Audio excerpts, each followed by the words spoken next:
ซึ่งเป็นพระอรหันต์ตรัสรู้ชอบเป็นผู้รู้ผู้ตื่นผู้เบิกบานได้ด้วยพระองค์เอง ขอนบเคารพบูชาพระธรรมคำสั่งสอนของพระบรมศาสดาพระสัมมาสัมพุทธเจ้าพระองค์นั้นโดยเสียงโดยเกลาขอไหว้สาพระทรงองค์ข้าเจ้าพระเถรานุเถระพระสังฆาธิการครูบาอาจารย์สมปางท่านเจ้าทั้งหลายทุกต้นทุกองค์ด้วยความเคารพเป็นที่สุดนะขอรับในวาระลุดิถีขึ้นปีใหม่ขอส่งใจอำนวยพรอักษรสารทุกโรคภัยจงผ่านพ้นไปตามกาลจงสำราญเกษมศรีปีใหม่มาปีเก่าไปปีใหม่มาพากันคิดถึงชีวิตที่ผิดพลาดประมาทหลงจงตั้งหลักปักจิตคิดให้ตรงเจตจำนงปรงใจใฝ่ความดีคนทำผิดยอมรับผิดบัณฑิตแท้ไม่ปรวนแปรแกล้งกลบคิดหลบหนีคิดกลับตนเพิ่มผลเป็นคนดีเป็นวิธีควรทำใจปีใหม่เอ่ยธรรมบรรณาการมงคลชีวิตประสิทธิพรคำกลอนสอนใจหลวงปู่จันทร์กุศโลพระพุทธพจน์วราพรวัดเจดีย์หลวงท่านประพันธ์ไว้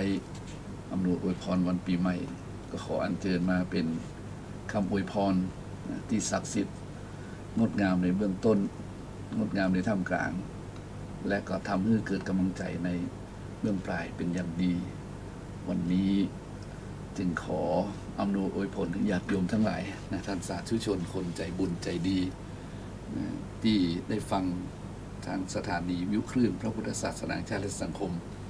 วัดฝ่ายหิน 104.5 ในวันนี้ต้องขอบพระคุณท่านอาจารย์พระครูสมุทรวิศวัฒน์วรกิจโจนะครับวันนี้รายการธรรมะเพื่อสืบสารและเพิ่มแรงบันดาลใจวัดชัยสถานก็ได้มาพบกับท่านทั้งหลายแถมวันหนึ่งนะวันนี้ต้นปีวันพุธที่5วันดีเลยโยม นะวันนี้อาตมาภาพท่านครูพัชยคุณนะก็ได้นำมาพบปะกับญาติโยมนิดนึงนะนิดนึงจริงๆตอนนี้เป็นรายการของท่านพระครูสิริอมราภิรัตน์นะท่านมาถึงแล้วนะเดี๋ยวท่านเข้ามาเลยเพราะวันนี้ไปกิจนิมนต์มาก็นิมนต์เลยนะครับนิมนต์เลยนะครับเพราะว่าวันนี้ท่านเตรียมมาเต็มที่เลยญาติโยมวันนี้เตรียมมาเต็มที่นะนิมนต์เลยนะครับเตรียมมาเต็มที่เต่าเลยนะครับวันนี้ท่านสาธุชนญาติโยมหลายวันนี้พบปะกับท่านอาจารย์พระครูสิริอมราภิรัตน์วัดสันอุ้มอมรารามนะครับเนาะวันนี้ธรรมะอย่างเด็ดๆวันนี้วันต้นปีนะครับครับผมก้าวย่างยังมีความสุขนะครับละทิ้งความทุกข์ความขมขื่นไว้นะครับนิมนต์เลยครับขอบพระคุณท่านอาจารย์ครูประภัสชัยคุณอย่างสูงครับ ก็ขอเจริญพรศรัทธาญาติโยมนักศีลนักบุญทุกท่านทุกคนวันนี้เป็นวันที่5 มกราคม 2565เป็นวันเริ่มต้นเดือนปีใหม่ก็ขอเจริญพรปีใหม่ศรัทธาญาติโยมนักศีลนักบุญท่านผู้ฟังทุกท่านทุกคนที่รับฟังรายการขึ้น 104.5 เมกะเฮิรตซ์สถานีพุทธศาสนาแห่งชาติและสังคมวัดฝ่ายหินซึ่งเป็นรายการธรรมะเพื่อสืบสานและเพิ่มแรงบันดาลใจจากวัดชัยสถานซึ่งมีท่านอาจารย์พระครูประภัสชัยคุณเจ้าคณะตำบลสันปุโรยเขต 2แล้วก็กระผมอาตมาภาพ พระครูสิริอมราภิรัตน์วัดอมรารามสันอุ้มได้มาจัดรายการสดๆให้ศรัทธาญาติโยมได้ฟังกันนำธรรมะมงคลคำสอนของพระพุทธเจ้ามาฝากกับท่านผู้ฟังทั้งหลายเช่นเคยในปีใหม่นี้ก็เจริญพร ปีใหม่ศรัทธาบางผู้บางท่านก็พบปะกับสิ่งที่ใหม่ๆสิ่งที่จะเกิดขึ้นในปี 2565 นี้บางผู้บางท่านก็มีความโชคดีมีงานทำมีเงินใช้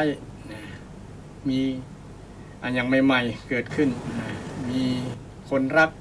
มีคนรู้จักใหม่ๆ ประสบสิ่งที่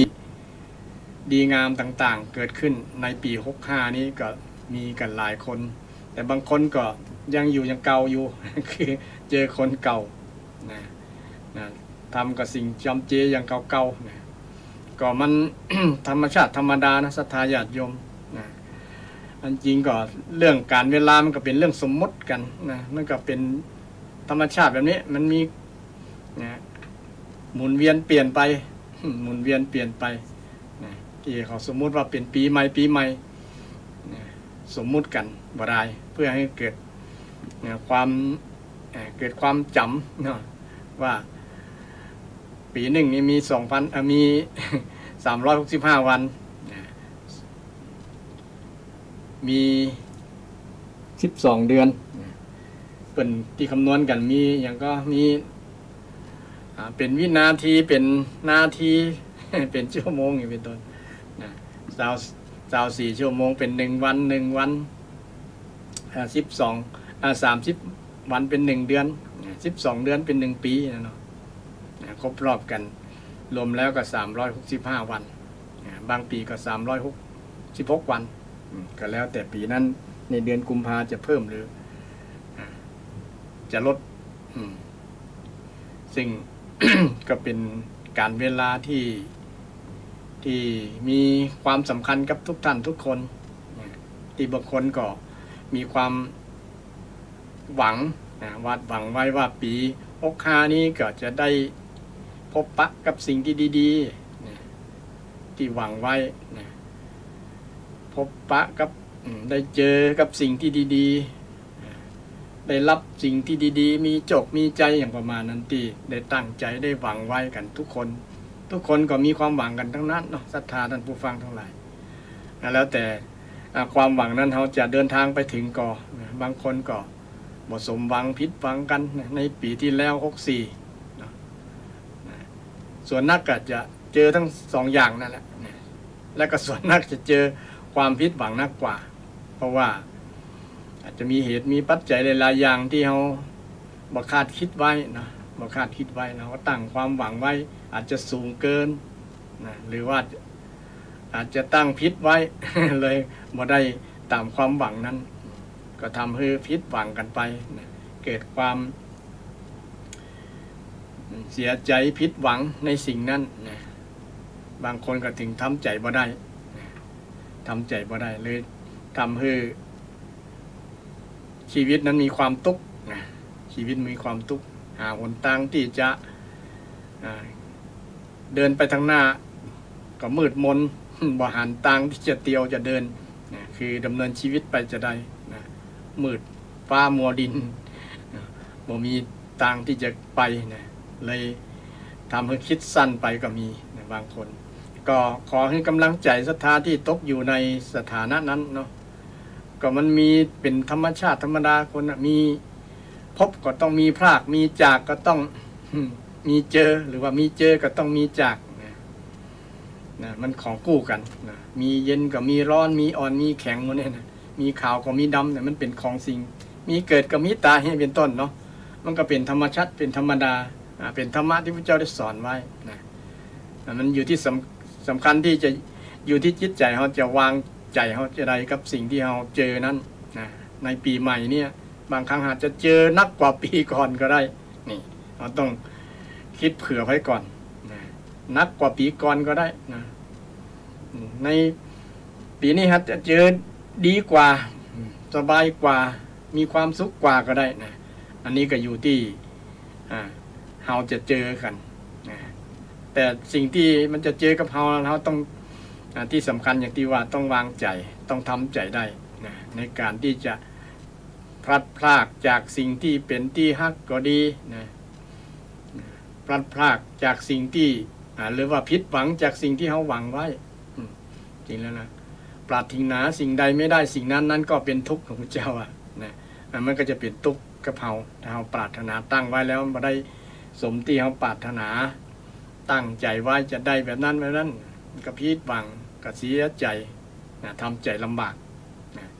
ก็มีกับทุกคนนะญาติโยมถ้าตั้งใจ แบบนี้นะมีกับทุกท่านอาจจะเป็นการผิดหวังกับเรื่องอย่างต่างๆก็แล้วแต่ บุคคลนั้นๆได้สร้างเหตุสร้างปัจจัยไว้นะสร้างเหตุสร้างปัจจัยนะมันก็มีที่มาที่ไปนะผลที่มาที่เราได้เจอได้รับเนี่ยถึงวันเนี่ยนะผลมาจากเหตุที่เราทำมาแต่ในอดีต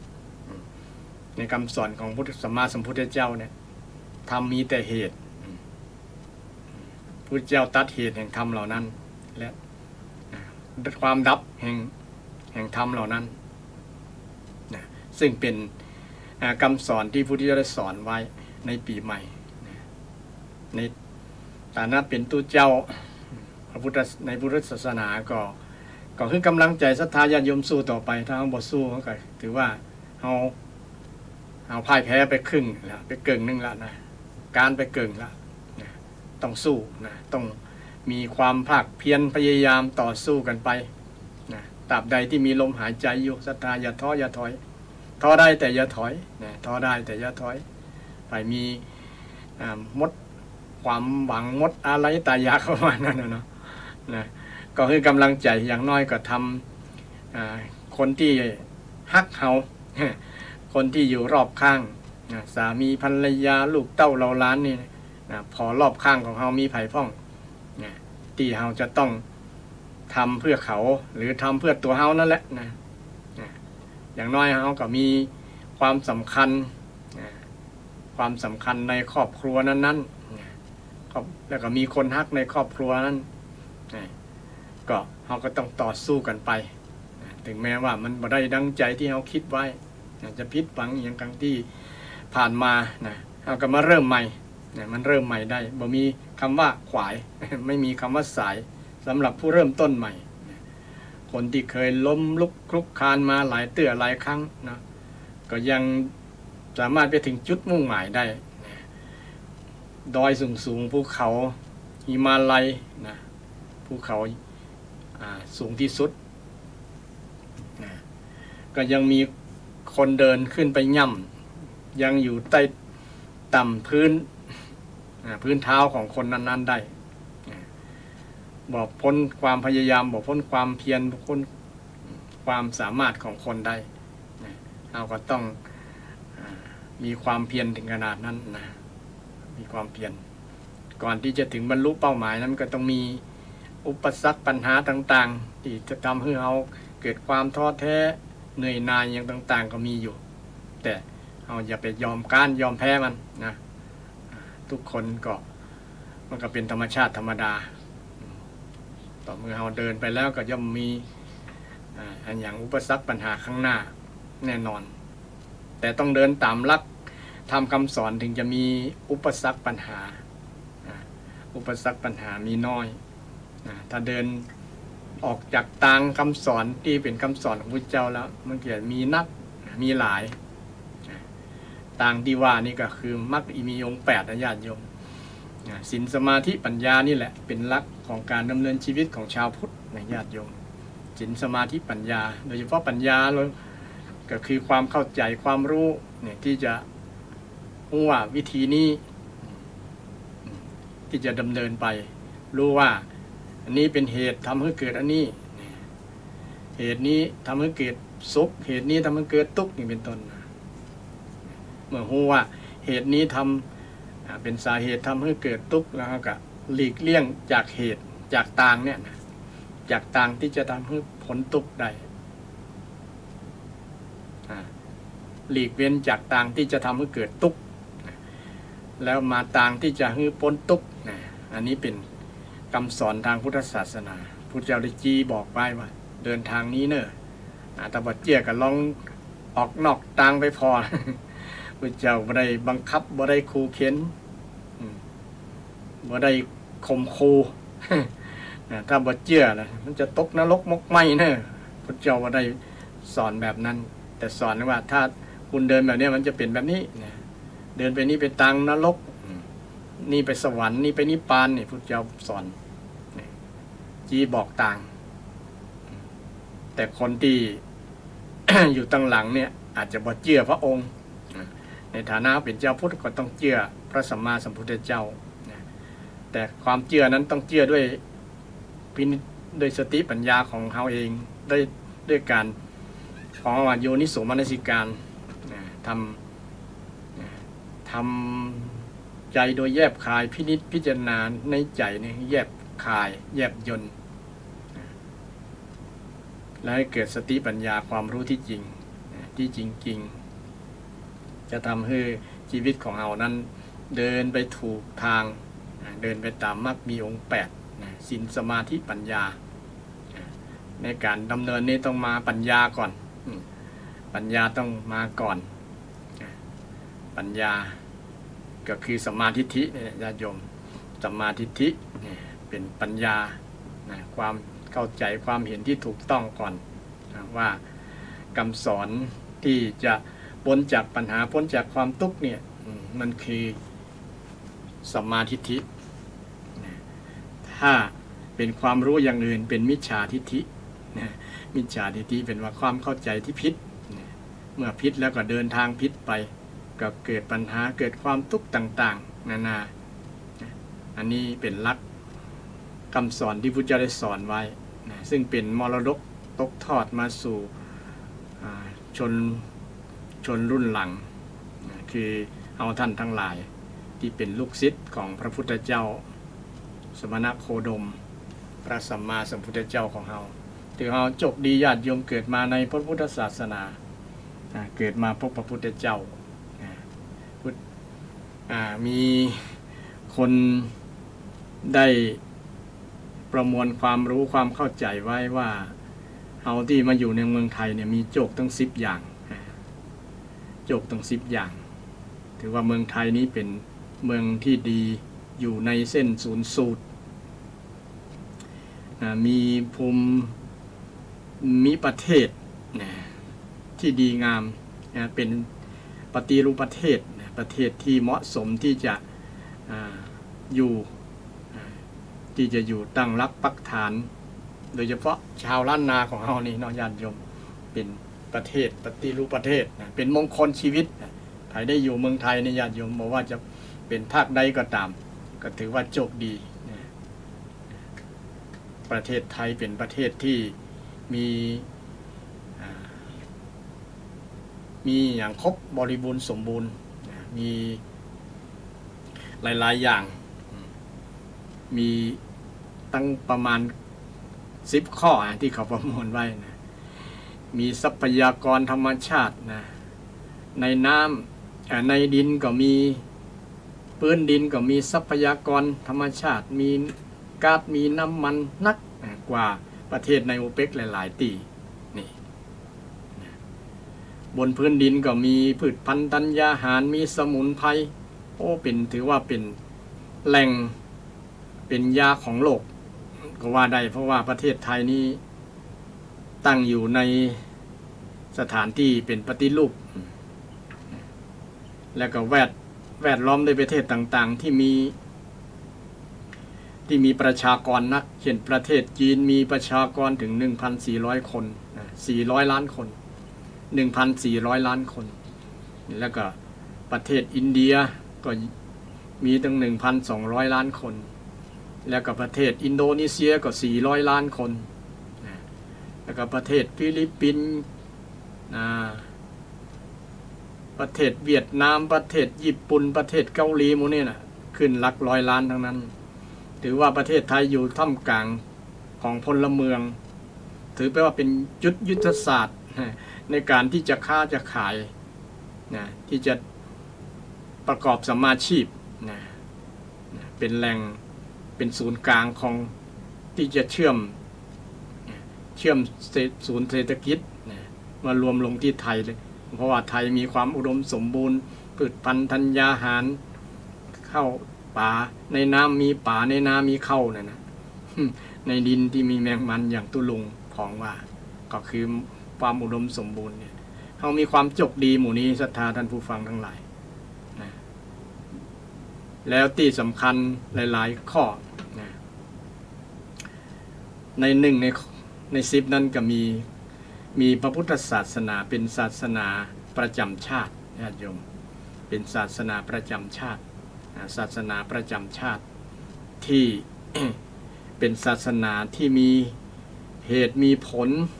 นะ เข้ากับหลักวิทยาศาสตร์ได้อย่างดียิ่งนะบ่ขัดกับหลักวิทยาศาสตร์นะสามารถพิสูจน์ได้เป็นสันทิฏฐิโกนะธรรมะของพระพุทธเจ้าเชิญมาพิสูจน์เอหิปัสสิโกเชิญมาดูนะมาพิสูจน์นี่แหละนะสันทิฏฐิโกเห็นเองนะภายได้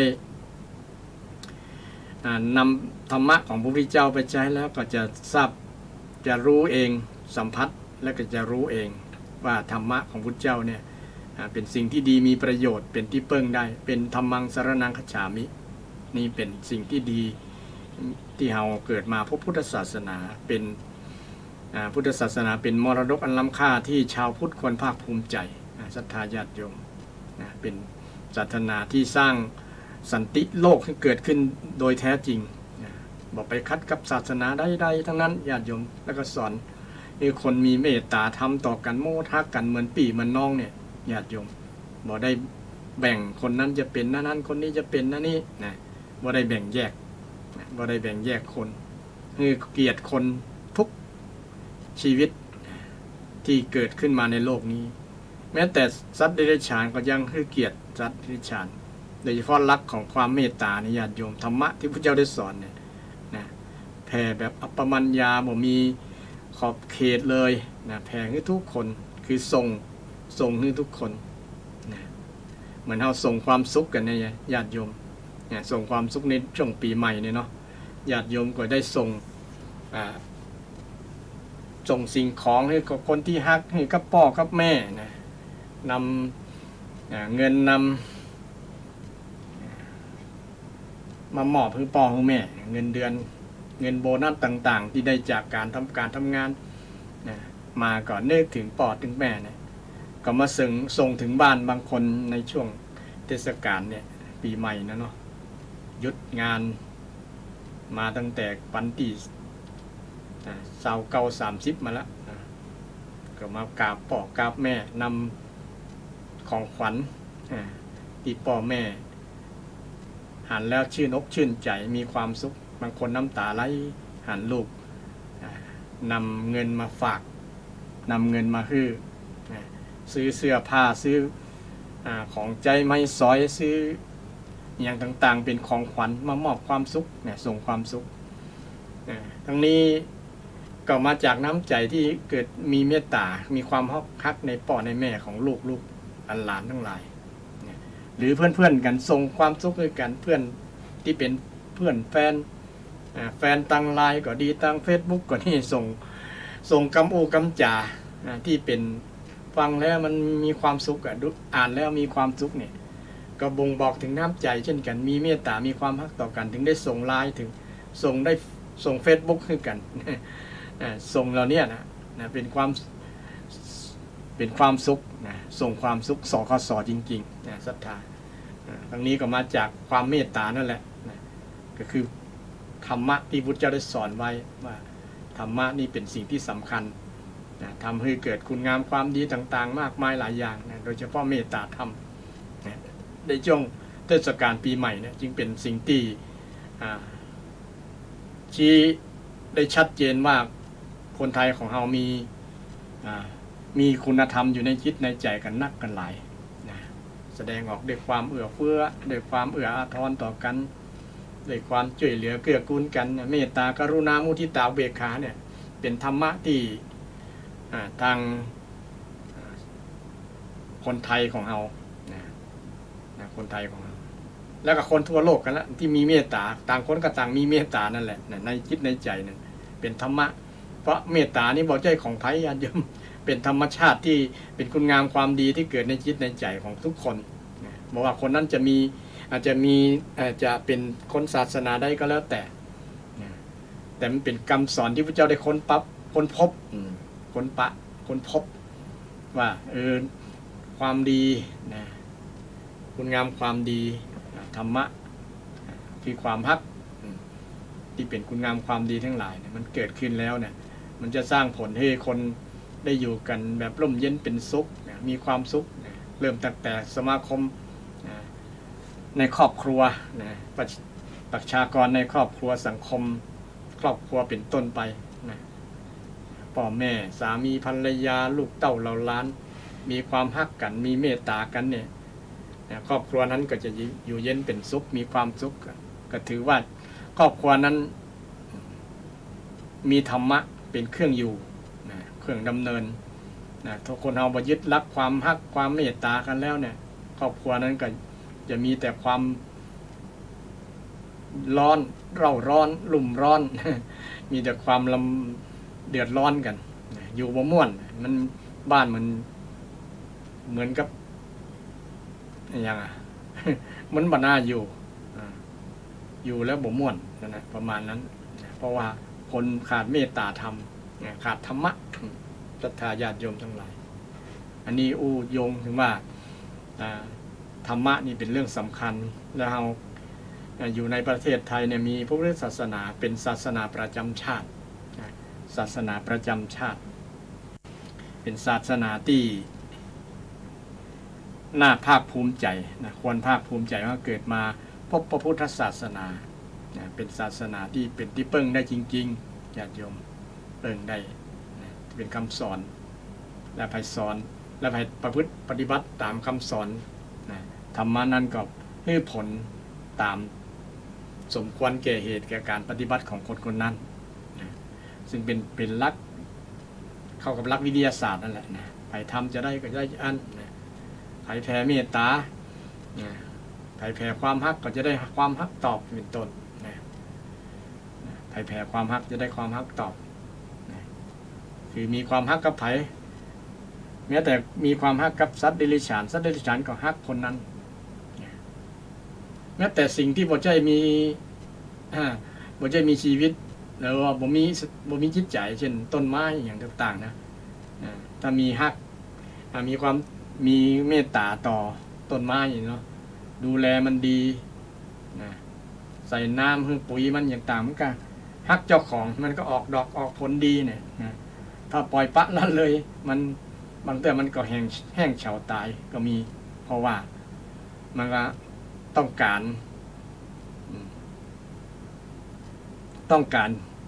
นะความฮักจากสิ่งที่อยู่รอบข้างเช่นเดียวกันความเอ็นดูจากสิ่งรอบข้างบางคนบอกฮู้คุณของสิ่งที่คือคุณเช่นต้นไม้คือความร่มเย็นไปตัดไปขว้างเนี่ยบ้านก็ขาดความร่มเย็นเวลาแดดมาอย่างมาร้อนเดี๋ยวนี้คนเอาแก้ด้วยเอาเครื่องติดทำความเย็นแอร์ติดแอร์ที่อย่างต่างๆเนี่ยจริงๆถ้ามีต้นไม้ต้นอย่างบ่ต้องใช้แอร์เลยเป็นแอร์ธรรมชาติต้นไม้ก็จะให้อากาศบริสุทธิ์ธรรมชาติดีกว่าแอร์แต่เดี๋ยวนี้คนตัดต้นไม้ต้นอย่างบ่หันความร่มรื่นประโยชน์ของมันคือมันให้อากาศที่บริสุทธิ์อากาศที่ดีออกซิเจนที่ดีสำหรับคนเฮาอันนี้เรื่องธรรมะที่มันฮือกับ คนที่ฮือกับสิ่งนั้นก็มีปฏิกาละตอบแทนได้ แม้แต่สิ่งที่บ่ใช่คนเป็นพืชพันธุ์ธัญญาหารก็ตามบางครั้งเหมือนกับมันมีชีวิตจิตใจเหมือนกับคน เหมือนกับคนอย่างสัตว์เดรัจฉานเหมือนกันนะญาติโยมคนไหนที่มีธรรมะมันก็จะแสดงธรรมะต่อเฮาเช่นเดียวกันเฮาสังเกตสุนัขที่เฮาเลี้ยงไว้เนาะคนไหนที่เลี้ยงมันก็จะห้าคนนั้นมันจะมีความกตัญญูว่าจะเฉพาะสุนัขนะอย่างอื่นเช่นเดียวกันนะที่มันตีเลี้ยงมันไว้แล้วนะที่แผ่เมตตามันมีความฮักต่อมันนะมันก็จะหูคุณนะหูคุณแม้แต่สัตว์ที่มันดุร้ายเช่นเสืองูหมูเนี่ยนะถ้ามันสร้างความคุ้นเคยด้วยความฮักกับมันนะมันจะบ่ทำร้ายทำลายเจ้าของนอกจากคนอื่นนะอันนี้เป็นสิ่งที่แสดงออกถึงเมตตาต่อกันนะพลังแห่งความเมตตาความรักนะจะอยู่กันได้แม้แต่คนละเผ่าพันธุ์ คนละชนิดคนกับอยู่กับสัตว์ได้สัตว์ก็อยู่กับคนได้เพราะเมตตาธรรมก็คือธรรมะอยู่ด้วยธรรมะ คนก็เช่นเดียวกันยิ่งต้องการความสำคัญเรื่องด้านธรรมะญาติโยมธรรมะอยู่กันด้วยธรรมะทั้งวันเนี่ยนะอยู่ด้วยกันด้วยความฮักอยู่ด้วยความเมตตาอย่างชาวล้านนาอาตมาก็เป็นประจำว่านะคนล้านนาจะเน้นเรื่องความเมตตาความฮักกันนะฉะนั้นชาวล้านนาจึงเป็นผู้ที่มีอุปนิสัยเมตตาหน้าฮักนะยิ้มแย้มแจ่มใสเนี่ยมันแสดงออกด้วยใบหน้าสีตาคนที่มีเมตตาโดยเฉพาะครูบาอาจารย์นะเพื่อนมองว่าเป็นตนเมตตาเนาะเพื่อนมีเมตตาแผ่เมตตาคือศรัทธาญาติโยมตลอดญาติโยมเข้าไปใกล้ไปสนทนาท่านก็มีความสุขเพราะท่านมีเมตตาธรรมคนอยู่ใกล้ศรัทธาญาติโยมอยู่ใกล้แล้วก็จะมีความสุขคนมีเมตตาเนี่ยก็จะเป็นผู้ที่เสียสละคือความฮักคือความปรารถนาดีคือสิ่งที่ดีกับคนที่อยู่รอบข้างนี่มัน มันแสดงออกถึงความมีเมตตาในจิตในใจของท่านมีกรุณามีความเอ็นดูสงสารช่วยเหลือเกื้อกูลยามได้ศรัทธาญาติโยมได้มีปัญหาได้ชี้แนะชี้นำพระสงฆ์องค์เจ้าครูบาอาจารย์ที่ตนเมตตาเนี่ยนะเปิ้นแนะนำให้กับท่านผู้ฟังทั้งหลายได้นะเพราะท่านเหล่านั้นดำเนินชีวิตแบบมีเมตตาธรรมญาติโยมเมตตาธรรมตัวเดียวนี่ทำให้โลกสันติลมเย็นเป็นสุขญาติโยมนะคนมีเมตตาสังเกตง่ายๆถ้าเราจะสังเกตว่าคนไหนบ่มีเมตตาบ่มีเมตตาเนี่ยคนที่มีเมตตานี่จะบ่ชอบโกรธนะเพราะว่าความโกรธนี่มันจะตรงกันข้ามกับเมตตาเนี่ยโกรธนี่นะคือมีบ่ปรารถนาดีแล้วนะบ่มีความปรารถนาดีต่อคนนะมีแต่มองในแง่ร้ายนะเลยทำให้โกรธ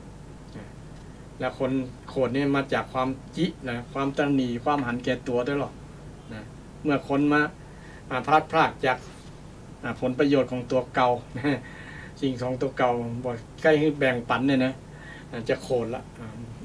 นี่ของโกมึงบักอย่าเอานี่เลยโกรธบ่ฮักละ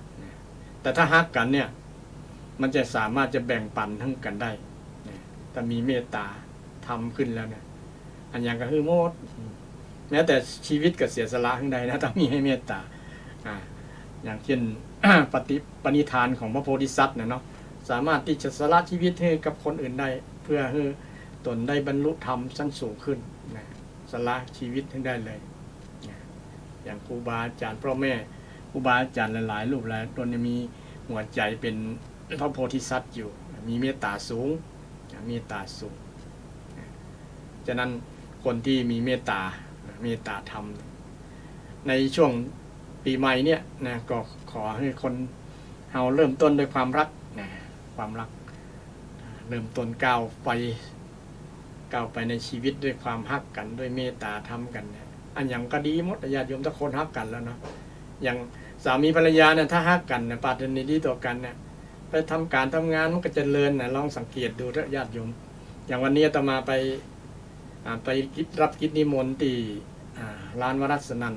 อันนี้ขอชื่นชมเจ้าของร้าน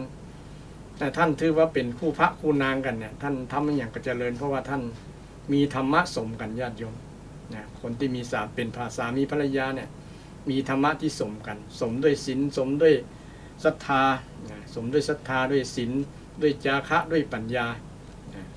สมกันเสมอกันคู่สร้างคู่สมเป็นว่าสมด้วยธรรมะท่านมีศรัทธาในพุทธศาสนาอย่างมั่นคงหุมกินหุมตามนะลูกหลานของเปิ้นกับดีกันหมดญาติโยมเนี่ยมันเป็นผลดีจากการ ที่คนเอา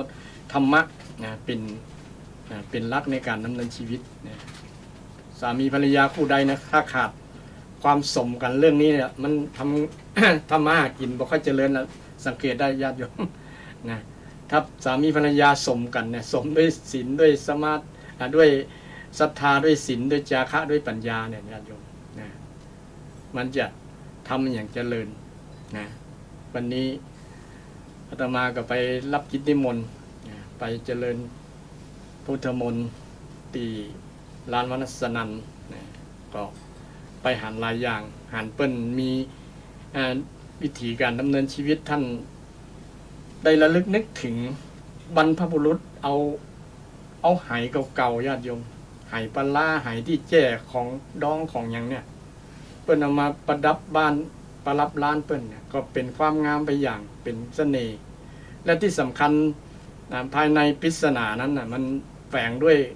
คุณค่าของความกตัญญูญาติโยม เปิ้นนึกถึงคุณของบรรพบุรุษว่าบรรพบุรุษนี่เปิ้น ได้พ่อแม่บรรพบุรุษของเปิ้นได้ประกอบสมมาชีพด้วยเอาไหเนี่ยมาใส่ของสิ่งที่จะดองแจ้ไว้แล้วก็เอาไปขายนะเป็นอาชีพอย่างหนึ่งนะก็ปูพื้นฐานมาสู่รุ่นลูกรุ่นหลานเนี่ยถ้าบ่มีท่านเหล่านั้นลูกหลานก็จะบ่ได้ถึงบ่มีวันนี้ประมาณนั้นนะลูกหลานก็ได้นึกถึงส่วนเนี้ยนะก็เป็นการแสดงออกถึงความระลึกนึกถึงนะบรรพบุรุษที่ได้มีบุญคุณต่อลูกหลานในปัจจุบันเนี่ยนะก็เป็นสิ่งที่น่ายกย่องสรรเสริญว่าโอ้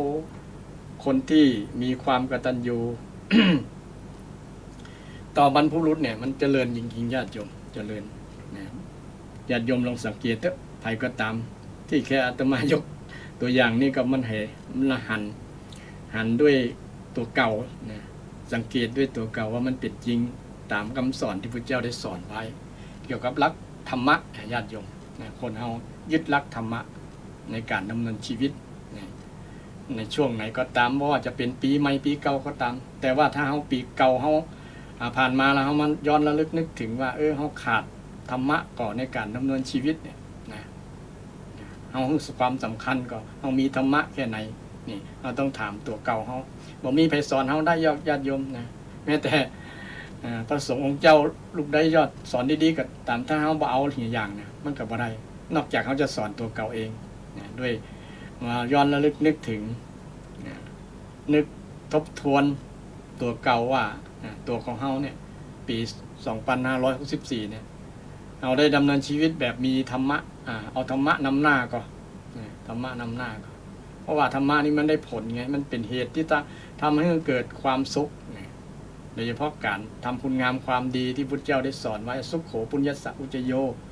การสั่งสมบุญเนี่ยนะญาติโยมเป็นเหตุนำมาซึ่งความสุขเนี่ยคำสอนบท บาลีบทเนี่ยนะญาติโยมเราจะพิสูจน์ชัดเราต้องพิสูจน์เองบ่ใช่แค่ฟังบ่ใช่แค่อ่านแค่ดูแต่เราต้องพิสูจน์ด้วยตัวเราว่าเราจะพิสูจน์คำว่าการสั่งสมการทำบุญเนี่ยเป็นเหตุนำมาซึ่งความสุขการทำบุญก็บุญใหญ่ๆก็มี3อย่างนั่นก็ศรัทธาทานามัยศีลามัยภาวนามัยปี64ที่ผ่านมานะเราได้ทำที่ห้องว่าบุญทำคุณงามความดีที่ห้องว่าบุญครบหรือยังถ้ายังบอกครบก็ทำให้มันครบเนี่ยมันครบเพราะว่ามันเป็นสิ่งที่จำเป็นไงถ้าเราอยากมีความสุขถ้านอกนั้นมันจะตรงกันข้ามถ้าเราบ่ทำแล้วนะมันจะไปสั่งสมอย่างอื่นแทน สั่งสมบาปทุกโขปาปัสสะอุจโยนะการสั่งสมบาปเป็นเหตุนำมาซึ่งความทุกข์ที่เราเป็นความทุกข์มีความทุกข์ถึงวันนี้เราส่งสมบาปเราได้สั่งสมบาปชนิดไหนพ่อเขาก็พิจารณาดูนะไตรตรองดูว่าในอดีตในปีที่แล้วเราได้สั่งสมสิ่งที่บ่ดีก่อนอันนี้สิ่งที่บ่ดีเนี่ยมันจะให้ผลเราบดอยากเอาแต่มันก็เกิดกับเรานะเพราะว่าเราไปทำมาแล้วนะทำดีผลออกมาก็จะดีนะทำชั่วเดี๋ยวว่าทำบาปเนี่ยนะผลออกมาก็จะเป็นชั่วก็คือความทุกข์นะความทุกข์บางคนอาจจะแย้งว่าคนทำความชั่วมีความสุขเปล่าอย่างอันนี้มันจะแย้งคำสอนพุทธเจ้าญาติโยมคนทำความชั่วนี่บ่มีความสุขแน่นอนลองยกตัวอย่างสักคนมี ไปทำความชั่วแล้วมีความสุขบ่มีนะอย่างน้อยเขาทำความชั่วความทุกข์ทรมานที่เกิดขึ้นกับใจของเขาก่อนละนะเขาต้องหาวิธีที่จะทำความชั่วให้สำเร็จเขาคิดนะความคุ้นคิดแบบนั้นนะมันเป็นความทุกข์ทรมานทางจิตใจเกิดกับเขาแน่นอนเกิดก่อนละนะต่างกับคนที่คิดดีนะวันนี้อยากไปทานวันนี้อยากจะรักษาศีลวันนี้อยากจะจิตตะเจริญภาวนานะนี่มันจะทำให้ผลต่างกันแน่นอนนะผลต่างกัน อันนี้ก็มันเป็นเรื่องเราที่จะต้องพิสูจน์ถ้าเราบ่เชื่อจริงผลเนี่ยมันบ่เกี่ยวกับความเชื่อบ่เชื่อมันเป็นลักษณะมันเป็นธรรมชาติอยู่แล้วนะธรรมะเนี่ยมันเป็นความจริงนะพระเจ้าสอนความจริงอู้เรื่องความจริงบ่ใจจุหลอกลวงอย่างนะบ่ใจอู้ให้คนหลอกให้คนใครได้นะหรือว่าขู่ให้คนกลัวบ่มีลักษณะนั้นมีแต่จี้บอกว่าอันนี้ทำอันนี้แล้วนี่เป็นอย่างนี้เด้อนะทำบุญแล้วจะได้สุขนี่ทำบาปแล้วจะได้ทุกข์เนี่ยพุทธเจ้าได้สอนแบบนั้นนี่ฉะนั้นศรัทธาท่านผู้ฟังก็คงจะทราบดีเนาะในฐานะเขาเป็นชาวพุทธเนี่ยโดยเฉพาะศรัทธาที่ฟังการฟังเทศน์ฟังธรรมเนี่ยก็รายการธรรมะเพื่อสืบสานและเพิ่มแรงบันดาลใจก็มีแฟนผู้ฟังทั้งหลายผู้หลายท่านจากหลายที่หลายแห่งจากใกล้ก็มีไกลก็มีฟังกันเรื่อยๆนะยินดีอนุโมทนากับศรัทธาท่านผู้ฟังที่ตั้งจิตตั้งใจฟังวันนั้นก็มีศรัทธาญาติโยมฟังกันเป็นประจำแต่ไม่ได้โทรมาก็บอกอันนี้ก็อนุโมทนาสาธุกับญาติโยมเพราะว่าบอกกล้าโทรมาอายหรืออย่างประมาณนั้น บอกต้องอายญาติโยมถ้ามีความสงสัยนะมีความสงสัยอยากจะถามมันจะอย่างก็มันจะพลาดโอกาสที่เราจะได้รับรู้เนาะอย่างที่ตอบได้ก็จะตอบให้ศรัทธาญาติโยมตามคำสอนที่พระเจ้าได้สอนไว้อย่างที่ตอบบ่ได้ก็ขอเก็บไว้ก่อนวันหน้าก็จะมาแก้คืออันนี้มีทางรายการมีความยินดีตอบปัญหาทุกอย่างเพราะว่าพุทธศาสนาเปิดกว้างอยู่แล้วญาติโยมเปิดกว้างและมีคำตอบทุกคำตอบนั่นแหละในธรรมคำสอนของพระพุทธเจ้าเนี่ยเพราะว่าพุทธศาสนาเป็นศาสนาที่เป็นวิถีที่จะนำให้คนหลุดพ้นจากความทุกข์ไงโดยดำเนินวิถีตามมรรคมีองค์8ฉะนั้นทุกปัญหานี้แก้ด้วยมรรคมีองค์8ญาติโยมบางคนว่าอันธรรมะนี่มันกินได้อย่างเข้าก็มันยิ่งกว่าเข้านะศรัทธาญาติโยมเนี่ยคนเฮาเนี่ยถ้า บอกถึงความสำคัญเรื่องลมหายใจเรื่องธาตุเรื่องพวกนี้นะเรื่องธาตุสี่เรื่องขันธ์ห้าพวกนี้นะมันจะยิ่งจะแย่ชีวิตฉะนั้นธรรมะเรื่องเป็นสิ่งจำเป็นกับชีวิตนะเป็นปัจจัยหลักเลยทีเดียวละแต่ถึงวันนี้มันคนเอาไปค่อนให้ความสำคัญทางด้านเรื่องวัตถุนิยมเรื่องเงินเรื่องทองนักกว่าธรรมะมันก็เลยเป็นปัญหาสลับซับซ้อนกันไปจริงเงินทองก็เป็นปัจจัยที่สำคัญนั่นแหละบอกไม่ได้ปฏิเสธแต่ว่าธรรมะสำคัญกว่าคนบางคนมีเงินหลายๆญาติโยมแต่ว่าใจเงินบ่จ้างเนี่ยก็คือขาดธรรมะแบ่งปันบางครั้งก็สั่งสมไว้บ่ได้สะสมไว้บ่ได้เก็บไว้ในธนาคารบ่ได้เนี่ยแต่บ่นำมาใช้ประโยชน์ถ้าเอามาใช้ก็กลัวจะเสี่ยง สุขเพราะมีเงินบ่ได้แต่สุขบ่ได้สุขว่ามีการจับจ่ายใช้สอยในหลักพุทธศาสนาก็สอนคือจับจ่ายใช้สอยเรื่องเงินเรื่องทองเป็นทรัพย์เป็นส่วนอยู่ญาติโยมก็คงได้ฟังบ่อยๆนะใจนี่เก่าคือเขากู้ยิ้วลงเหวหรือฝังไว้เนี่ยก็มีคำสอนในทางพุทธศาสนาคือคนได้ปฏิบัติตามหลักในการจับจ่ายใช้สอยเรื่องเงินเรื่องทองอันนี้นำมาอู้ว่าบางคนอาจจะแย้งว่าธรรมะกับเงินเนี่ยอย่างสำคัญ มันก็สำคัญทั้งสองแต่ว่ามีกว่าด้วยนะธรรมะนี่สำคัญกว่า ช่นสามีภรรยาเนี่ยมีพร้อมหมดนะมีเงินมีทองแต่ว่าบ่มีธรรมะบ่มีความเมตตากันในญาติโยมเนี่ยมันก็บ่มีความสุขนะ ในครอบครัวนั้นนะมันจะคัดแย้งกันนะเพราะว่าบ่ปรารถนาดีต่อกันเดี๋ยวก็จะมีกักมีกิ๊กกันหรอนี่มันจำเป็นต้องมีธรรมะนะมีธรรมะมีธรรมมีความฮักมีความฮักมีเมตตากันถ้าขาดความฮักอยู่แล้วเนี่ยญาติโยมชีวิตนะโค้ก็ไปลำบากนะมีแต่แยกทางอย่าร้างกันไปนี่จีศรัทธาได้หันว่าธรรมะกับเงินกับวัตถุนิยมต่างๆเนี่ยมันก็จำเป็นแต่ว่าธรรมะจำเป็นกว่านะสำคัญกว่านะสัมพันธ์กว่าไงถึงวันนี้ก็อยู่ได้เพราะมีเงินมีอย่างแล้วอันนี้ก็บอกไปที่เศษแต่ว่าถ้าอยู่ได้ดีมีสุขเนี่ยต้องมีธรรมะต้องมีธรรมะฉะนั้นอย่าขาดธรรมะกันแล้วกันถึงวันนี้คนที่มีปัญหาอย่างปัญหาที่ในข่าวในอย่างเนาะมีเรื่องอย่างก็เดี๋ยวนี้มีลูกฟ้องแม่ลูกที่เป็นนักร้อง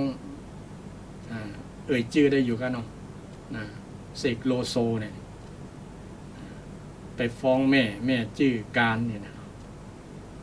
บอกที่กับบอกเข้าใจกันเนี่ยก็สรุปได้ว่าคนสองคนเนี่ยขาดธรรมะทั้งแม่ทั้งลูกนั่นแหละ ทั้งขาดธรรมะขาดข้อไหนพุทธเจ้าได้สอนเรื่องข้อไหนล่ะแม่มีหน้าที่เลี้ยงลูกจะได้เนี่ยลูกปฏิบัติต่อพ่อต่อแม่ได้เนี่ยลองไปทบทวนดูญาติโยมทบทวนดูแต่บางคนอาจจะเข้าข้างแม่บางคนอาจจะเข้าข้างลูกว่าแม่มันเป็นบทเต็มก็ยังก็อาจจะว่าวิจารณ์ไปแล้วเนาะแต่ในหลักนี่แม่นี้ลูกจะมีครอบครัวในญาติโยมมันมีข้อหนึ่งอยู่หรอพ่อแม่เนี่ยคือต้องดูแลเกี่ยวกับเรื่องการที่ลูกจะมีครอบครัวไม่ใช่ไปครอบงำนะแต่ว่าแนะนำไงมีข้อหนึ่งแนะนำว่าลูกคนนี้นะควรจะเป็นคู่ครองลูกนะเหมาะเนอะต้องชี้แจงคุณสมบัติก่อนที่ลูกจะไปจีบใครบอกก่อนเลยนะถ้าจีบมาแล้วมันก็อย่างว่ามันฮักกันแล้วนะ มันชอบกันแล้วจะเป็นแจ้งเมื่อหลังอย่างกรณีเนี่ยแม่บอกชอบลูกสะใภ้ว่าที่ลูกสะใภ้เนี่ยนะมันชอบก็เลยมีความขัดแย้งกับลูกบ่าวลูกบ่าวก็เลยจะตัดแม่ตัดลูกกันจะฟ้องร้องกันนี่เลยเป็นเรื่องดราม่าในข่าวเนี่ยสองคนนี้ก็ขาดธรรมะแต่แม่นี้ปฏิบัติหน้าที่ที่ว่าดูแลที่ว่าคอยดูแลคอยแนะนำว่าเมื่อลูกถึงคราจะมีคู่ครองแล้วดูแลคู่ครองแนะนำให้ว่าคนที่จะเหมาะสมกับลูกเนี่ยต้องมีคุณธรรมแบบนี้เนี่ยแนะนำให้เขาถ้าอยู่ในลักษณะนี้แล้วก็ยอมรับเขาได้แต่บ่ได้ไปเขบังคับนะไปคุมถุงชนนะลูกต้องเอาคนนี้บ่เอาคนนี้แม่บ่หันต้อยต้องเอาแม่บ่หันต้อยนี่แบบลักษณะนี้ก็บ่ถูกนั่นละปฏิบัตินี้บ่ถูกต้องมีอุเบกขาธรรมว่าเฮาแนะนำไปแล้วเขาบ่เอาก็จ้างเขาเพราะว่าเฮาเลี้ยงได้ก็กายใจเฮาเลี้ยงบ่ได้เลี้ยงเขามาได้ใหญ่โตเป็นหนุ่มเป็นบ่าวเป็นจะมีครอบครัวแล้วเนี่ยเฮาจะไปเป็นเจ้าชีวิตเขาเพราะว่าชีวิตเขาดำเนินเป็นชีวิตของเขาแล้วเพียงแต่เฮาทำหน้าที่ของความเป็นแม่ที่เฮาจะให้รักในการที่จะเลือกคู่ครองให้รักในเลือกคู่ครองลูกต้องมีแบบนี้เด้อมีศรัทธาเหมือนกันมีศีลเหมือนกันมีจาคะเหมือนกันมีปัญญาเหมือนกันเนี่ยต้องมีเป็นคู่สมแบบนี้เด้อลูกต้องแนะนำเขามีศรัทธาก็เขามีศีลเหมือนลูกก็เขามีจาคะมีชอบหุมกินหุมตานเหมือนลูกก็เขามีสติปัญญาที่จะประคับประคองดำเนินชีวิตกันรอดก็นี่ก่อนแนะนำให้ลูกถ้าแม่แนะนำไปแล้วพ่อแม่แนะนำไปแล้วลูกบ่เอาก็อย่าไปโกรธให้ลูกเพราะว่าเขาทำหน้าที่เสร็จแล้วหรอเขา เขาก็ต้องวางใจว่าเขาช่วยได้แค่นี้ละนะอันนั้นก็เป็นเรื่องของเขาเนี่ยนะเพราะว่าชีวิตเขาเหรอนี่หน้าที่ที่พ่อแม่จะทำถูกเนี่ยคือแนะนำถ้าเขาบททำกับบทความตัวที่เขาแนะนำกับจ้างเขาเถอะเขาว่าเขาเป็นคนใหญ่แล้วหรอเจ้าป่ายนี่เป็นบรรลุนิติภาวะแล้วนะเป็นชีวิตของเขาลูกก็ต้องเข้าใจแม่ว่านี่เป็นหน้าที่ของแม่ที่เป็นความปรารถนาดีเป็นความห่วงใยว่ากลัวลูกจะไปกันบ่รอดอย่างประมาณนั้นลูกก็ต้องเข้าใจในส่วนนี้ไม่ใช่ว่าเอาความฮักปิดตาปิด ปัญญานะบอกฟังกำป่อฟังกำแม่เลยต้องพินิจก่อนนะถ้าเฮา ถ้าเฮาปรารถนาดีต่อพ่อต่อแม่เขาก็ต้องชี้แจงว่าคนเนี่ยมีศรัทธาเหมือนกับผมคนนี้มีศีลเหมือนกับผมคนนี้มีศีลเหมือนกับผม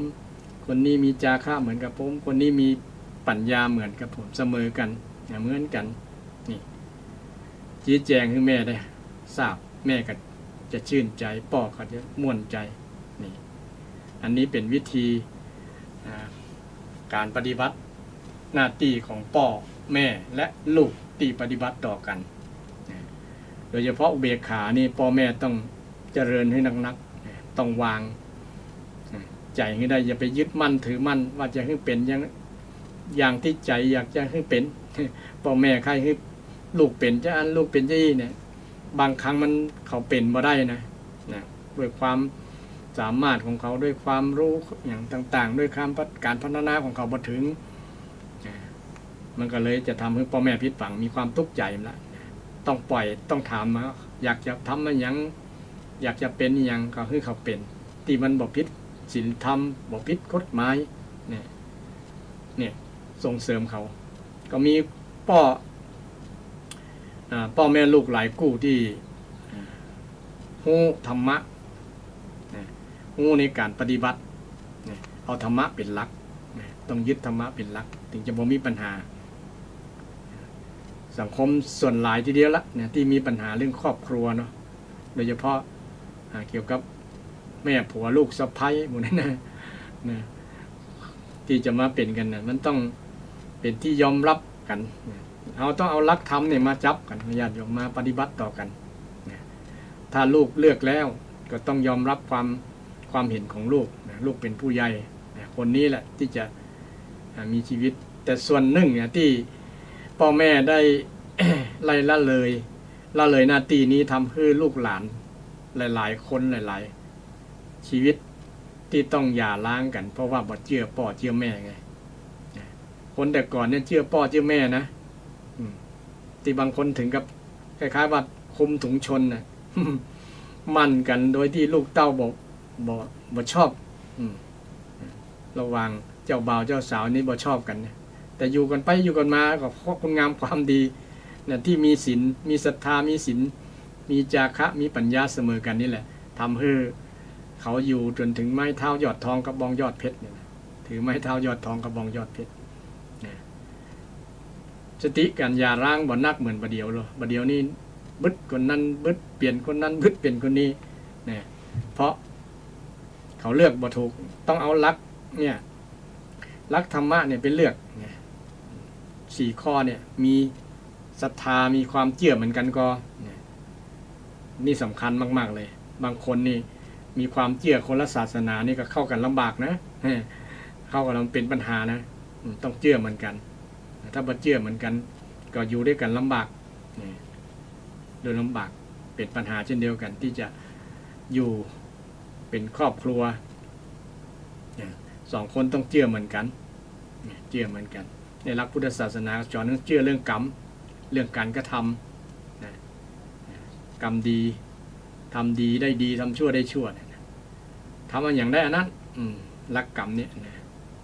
มีความเชื่อมีทัศนะตรงกันนั่นแหละความเห็นตรงกันความเห็นเหมือนกันเนี่ยเอาหลักเนี่ยไปใจหลักนี้ไปใจลูกหลานทั้งหลายที่จะแต่งงานกันหรือศรัทธาท่านผู้ฟังทั้งหลายก็แนะนำลูกหลานนี่แหละ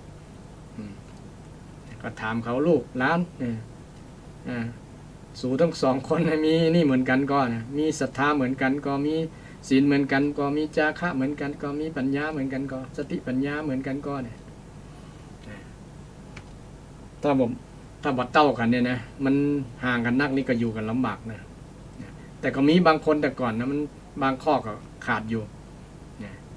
อย่างโดยเฉพาะเรื่องศีลเนี่ยนะบางคนก็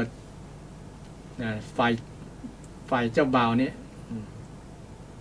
จะละเมิดศีลโดยเฉพาะเรื่องสุราเมเนี่ยนะเป็นขี้เหล้าหลวง แต่ภรรยากับฟื้นเนี่ยอยู่จนเพื่อลูกนะอยู่เพื่อลูกนะบางคนก็ละอาเหม็นขี้หาเหล้าอย่างนั้นนะต้องสุมาภัยด้วยญาติโยมจะถูกบางกู้เนาะบางกู้แต่เขาก็ยังอดทนกันอดทนอดกลั้นคนแต่ก่อนมีน้ำอดน้ำทนนักกว่าแต่เดี๋ยวนี้อดน้ำทนมันมีน้อยไงแต่นั้นจะจึงจำเป็นจึงจะมีธรรมะไงเอาธรรมะเอาขันติธรรมมาข่มมาอยู่มากั้นมาอดมากั้นกันอย่างนิดน้อยกับอภัยให้กันเฮียนี่ก็อยู่ด้วยกันรอดนะคนแต่ก่อนคู่ครองสามีภรรยาแต่เดี๋ยวนี้ อย่างเล็กน้อยกับไปเห็นแล้วนะทำให้เป็นภาระนี่ภาระอย่างภาระพ่อแม่ก็ถ้ามีบุตรมีลูกมีหลานด้วยกันก็พ่อแม่ได้เลี้ยงหลานเนี่ยเหมาะนะเอาลูกเอาหลานเขามาเลี้ยงนั้น เพราะว่าเขาเลิกลากันแล้วนะโต๊ะภาระที่พ่อที่แม่นี่นะนี่แหละพ่อแม่ห่วงตอนนี้กลัวจะเป็นภาระเขานะลูกหลานต้องเข้าใจแต่เดี๋ยวนี้สังคมส่วนหลายทีเดียวแล้วนะได้เลี้ยงลูกเลี้ยงหลานที่เกิดจากการหย่าร้างนะการหย่าร้างที่สามีภรรยาบ่มีธรรมะเหมือนกันเสมอกันนี่ธรรมะที่ว่าศรัทธาศีลจาคะปัญญาบางคนบ่ได้นึกถึงความสำคัญในข้อนี้นะขอให้มีเงินก็พอละมันละนะมันคงคนรวยกับยากเดี๋ยวนี้คนรวยนั่นแหละ มันยากกันมากกว่าคนจนนะแสดงว่าฐานะบอกเกี่ยวข้องกับเรื่องอันนี้นะแต่ก็มีส่วนเหมือนกันนะบางคนก็มันตีว่าจับอย่างนะกัดก้อนกินเกลือนะเนาะ กัดก้อนกินเกลือด้วยกันสู้ด้วยกันนับหนึ่งไม่ด้วยกันนี่มันก็เป็นสิ่งที่ในอดีตไปแล้วนะมันมีน้อยคู่ที่ฮักกันแบบนั้นนี่ก็ขึ้นอยู่กับเรื่องธรรมะนั่นแหละนะที่จะมีศีลเหมือนกันก็นะมีการมีจิตใจห่างกันนะนอกใจกันก่อนเนี่ยศีลนั่นแหละ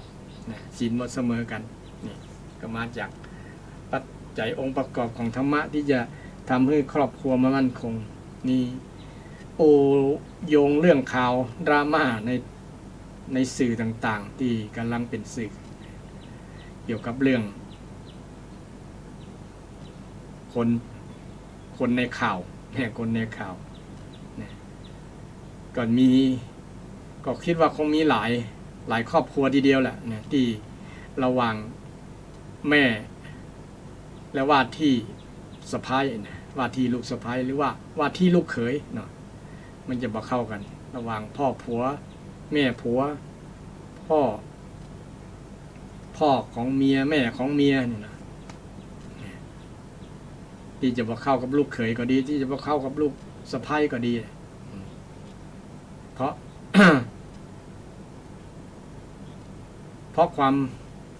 บอกเข้าใจบอกเอาธรรมะเป็นหลักนั่นแหละมันก็เลยมีปัญหาถ้ายึดหลักธรรมะคำสอนพระเจ้าเนี่ยมันจะบ่มีปัญหาหรือว่ามีน้อยทีเดียวแหละยึดหลักโดยเฉพาะความเป็นพ่อเป็นแม่ต้องเป็นหลักต้องนักแน่นเนาะต้องนักแน่นแต่ลูกใหญ่แล้วก็ควรจะปล่อยวางเจริญอุเบกขาให้นักบ่ใช่วางเฉยนะวางใจเอาใจมาวางไว้ที่ตัวเฮานี่นะอย่าไปยึดมั่นถือมั่นกับตัวเขานักล้ำไปเพราะว่ามันเป็นชีวิตเขาเฮาเลี้ยงเขามาใหญ่แล้วเนาะเขาจะเดินชีวิตของเขาเองดำเนินชีวิตของเขาเองชีวิตเฮาบ่ใช่เจ้าชีวิตของเขา ก็ควรปล่อยจิตปล่อยใจบ้องท่องนะจะไปยึดมั่นถือมั่นว่าเขาจะเป็นจะอันเป็นจะนี่เนี่ยมันจะมีความทุกข์แล้วก็จะไปว่าเขาบาดาเขานะทำให้เกิดปัญหาอย่างเป็นข่าวเนี่ยนะไปว่าเขาว่าจะถูกลูกว่าแต่ลูกว่านี่จะเจ็บนะเจ็บใจโอ้เลี้ยงตั้งแต่อ่อนแต่ออกนะมันบ่นึกถึงบุญคุณอย่างประมาณนั้นจะเจ็บจำน้ำใจนะมันยิ่งกว่าคนอื่นว่าคนอื่นด่ากันแล้วลูกว่านะลูกด่าพ่อด่าแม่ว่าพ่อว่าแม่เนี่ยโอ้ไปบ่เจอบ่ฮู้ มันเจ็บเนี่ยเจ็บเนี่ยนะได้ถือว่าได้บทเรียนกับลูกเนี่ยถือว่าเป็นบทเรียนเป็นการแสดงให้คนทั้งหลายได้ดูเป็นแบบเป็นตัวอย่างเป็นตัวอย่างที่เป็นอุทาหรณ์ด้วยนะเป็นตัวอย่างอุทาหรณ์สอนใจอุทาหรณ์ได้สอนใจสอนทุกคนว่าคนเราจะอยู่ร่วมกันได้ยังมีความสุขต้องมีธรรมะตะกี้ในขนาดพ่อแม่ลูกเป็นแม่ลูกกันแท้ๆเนี่ยว่าที่ลูกสะใภ้เนี่ยว่าต้องกล่าวเรื่องคนอื่นเลยเนี่ยที่ขาดการเข้าใจขาดธรรมะขาดความฮักนะฮักความฮักความเมตตาเนี่ยความปรารถนาดีต่อกันถ้าปรารถนาดีต่อลูกจริงๆก็ต้องเข้าใจธรรมะว่าลูกเนี่ยใหญ่แล้วแต่ต้องบอกชี้แจงว่าแม่บอกใครให้ลูกได้พบปัญหาในภายภาคหน้ากว่าจะไปบ่รอดคนนี้ก็อธิบายไปลูกก็ต้องอธิบายหรือว่าชี้แจงให้แม่ได้เข้าใจคนนี้ดีแล้วแม่นะมีครบเป็นแม่ยิงที่จะเป็นแม่ของลูกก็อธิบายไปว่ามีศรัทธาเหมือนกับผมมีศีลเหมือนกันมีจาคะเหมือนกันมีปัญญาเหมือนกันนี่ชี้แจงให้กับแม่กับป่อได้นะเพื่อให้เกิดความเข้าใจนะทั้งหมดทั้งมวลที่กล่าวมาเนี่ยเน้นเรื่องธรรมะเป็นสรณะเป็นที่พึ่งญาติโยมเอาอยู่ด้วยทุกลมหายใจนั่นแหละเป็นธรรมะญาติโยมในหลักพุทธศาสนาเพราะว่าจะทำอย่างก็มีธรรมะดังนั้นนะอย่างเช่นการเรื่องสมาธิเนาะจริงเขาก็อยู่กับสมาธินั่นแหละเย็นญาติโยมตั้งใจฟังธรรมก็เป็นสมาธิขับรถอยู่ตั้งใจขับรถก็เป็นสมาธิเรียนหนังสือตั้งใจเรียนก็เป็นสมาธิเรื่องสมาธินะมันก็ใจอยู่กับชีวิตประจำวันนั่นแหละแต่เขาบอกได้บางครั้งบอกว่านี่คือสมาธินี่การตั้งใจต้องตั้งใจดีนะต้องตั้งใจในกุศลแต่ถ้าตั้งใจในอกุศลนะตั้งใจทำในที่เป็นอกุศลเพื่อนว่ามิจฉาสมาธิต้องเป็นสัมมาสมาธิสมาธิเรื่องสมาธิก็เช่นเดียวกันบางคนว่านึกถึงการคนนั่งรับตาการนั่งรับตาก็เป็นสมาธิอย่างหนึ่งแต่ไม่ใช่ทั้งหมดสมาธินั้นนำไปใจ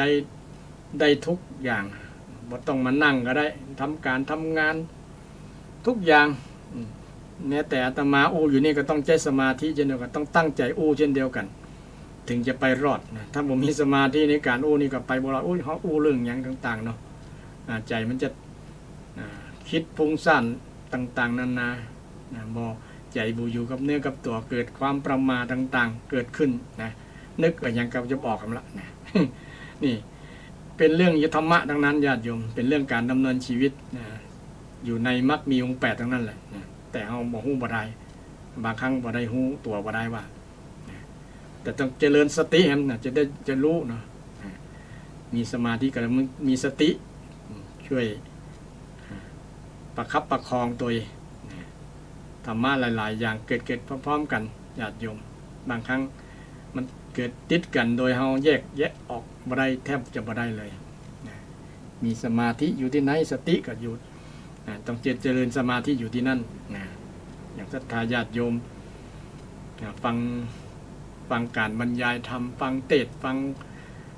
คนนั้นอู้คนนี้อู้อย่างนี้เป็นต้นก็ต้องใช้สมาธิใช้สติเหมือนกันตั้งใจฟังแล้วก็ระลึกนึกถึงคำสอนนึกไปตัวคิดไปตัว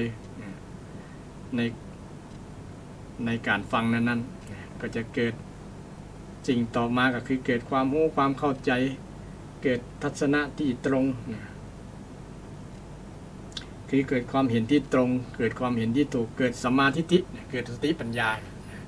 อันนี้เป็นเรื่องธรรมะทั้งนั้นเป็นเรื่องธรรมะทั้งนั้นศรัทธาญาติโยมผู้ฟังทั้งหลายและในรายการธรรมะเพื่อสืบสานและเพิ่มแรงบันดาลใจจากวัดชัยสถานเนี่ยก็นำธรรมะเกี่ยวกับมงคลชีวิตซึ่งเป็นคำสอนที่เป็นข้อปฏิบัติ38ประการ38ประการที่นำไปใจได้ทุกข้อนำไปพิจารณาไปใจ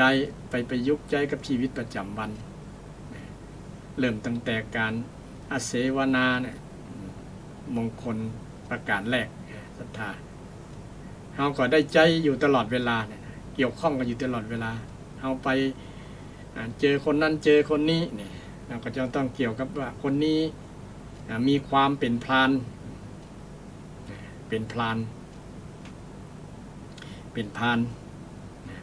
คนบดีเนี่ยความบดีอยู่ในคนนั้นเราจะมาเอาความบดีในอยู่กับคนนั้นเช่นอยู่ในครอบครัวเราใกล้ๆเนี่ยคนที่ใกล้คิดตัวเราจริงๆเนี่ยถึงในปัจจุบันเนี่ยนะคนอยู่ในครอบครัวว่าความเป็นบดีความบดีอยู่ในคนนั้นอยู่ในพ่อในแม่นี่ต่างๆมันก็ย่อมจะมีอยู่นะเราก็เอาสิ่งนั้นมาใส่ใจมาไว้ในใจเราเอาสิ่งที่ดีๆอันนี้คือเกี่ยวกับเรื่องการไม่เสพความพาลอาจารย์จะเน้นเรื่องความพาลไม่ใช่คนพาลนะเพราะว่าถ้าว่าไม่คบคนพาลเนี่ยคนเขาเนี่ยมีทั้งดีบทดีอยู่ในตัวกันหมดนะแสดงว่าเป็นคนพาลกันหมดแหละนะแม้แต่ในสมัยพุทธกาลเนี่ยก็มีคนพาลอยู่เช่นเทวทัตเนี่ยนะแล้วก็หลายๆคนนั่นเป็นแม่ยิงนางกินจมานิกาอย่างเป็นต้นเนาะหลายๆคนน่ะนางอย่างมาคันธิยาหมดเนี่ยเป็นหญิงที่เป็นหญิงพาลเนี่ยมาด่าพระพุทธเจ้าเนี่ยก็เกี่ยวข้องพระพุทธเจ้าก็อยู่กับบุคคลเหล่านี้นะบอกยิ่งเทวทัตเนี่ยอยู่ก็เป็นประจำจะแกล้งจัดหาวิธีจัดการหาวิธีฆ่าพระพุทธเจ้าเนี่ยคนนั้นก็คือคนพาลถ้าห้ามว่าบ่ให้อยู่กับคนพาลนี่ยากนะอยู่ที่ไหนยากแต่เฮาห้ามใจบ่ให้เอาความเป็นคนพาลอยู่ในบุคคลคนนั้นมาเป็นมาไว้ในใจมันลกลุงลังนะมันสกปรกใจบ่ได้นะแล้วที่เปิ้นห้ามบ่ให้อยู่เพราะว่าความเป็นคนพาลจะอยู่ในคนพาลเนี่ยเป็นประจำเลยฉะนั้นก็ต้องระมัดระวังไม่ใช่ว่าห้ามบ่คืออูคือจาบ่คือคบค้าสมาคมกันบ่ถึงขนาดนั้นเฮายังไปมาหาสู่กันได้อยู่แต่ว่าเฮาบ่เอานิสัยของเขาเป็นแบบอย่างลักษณะนี้เนี่ย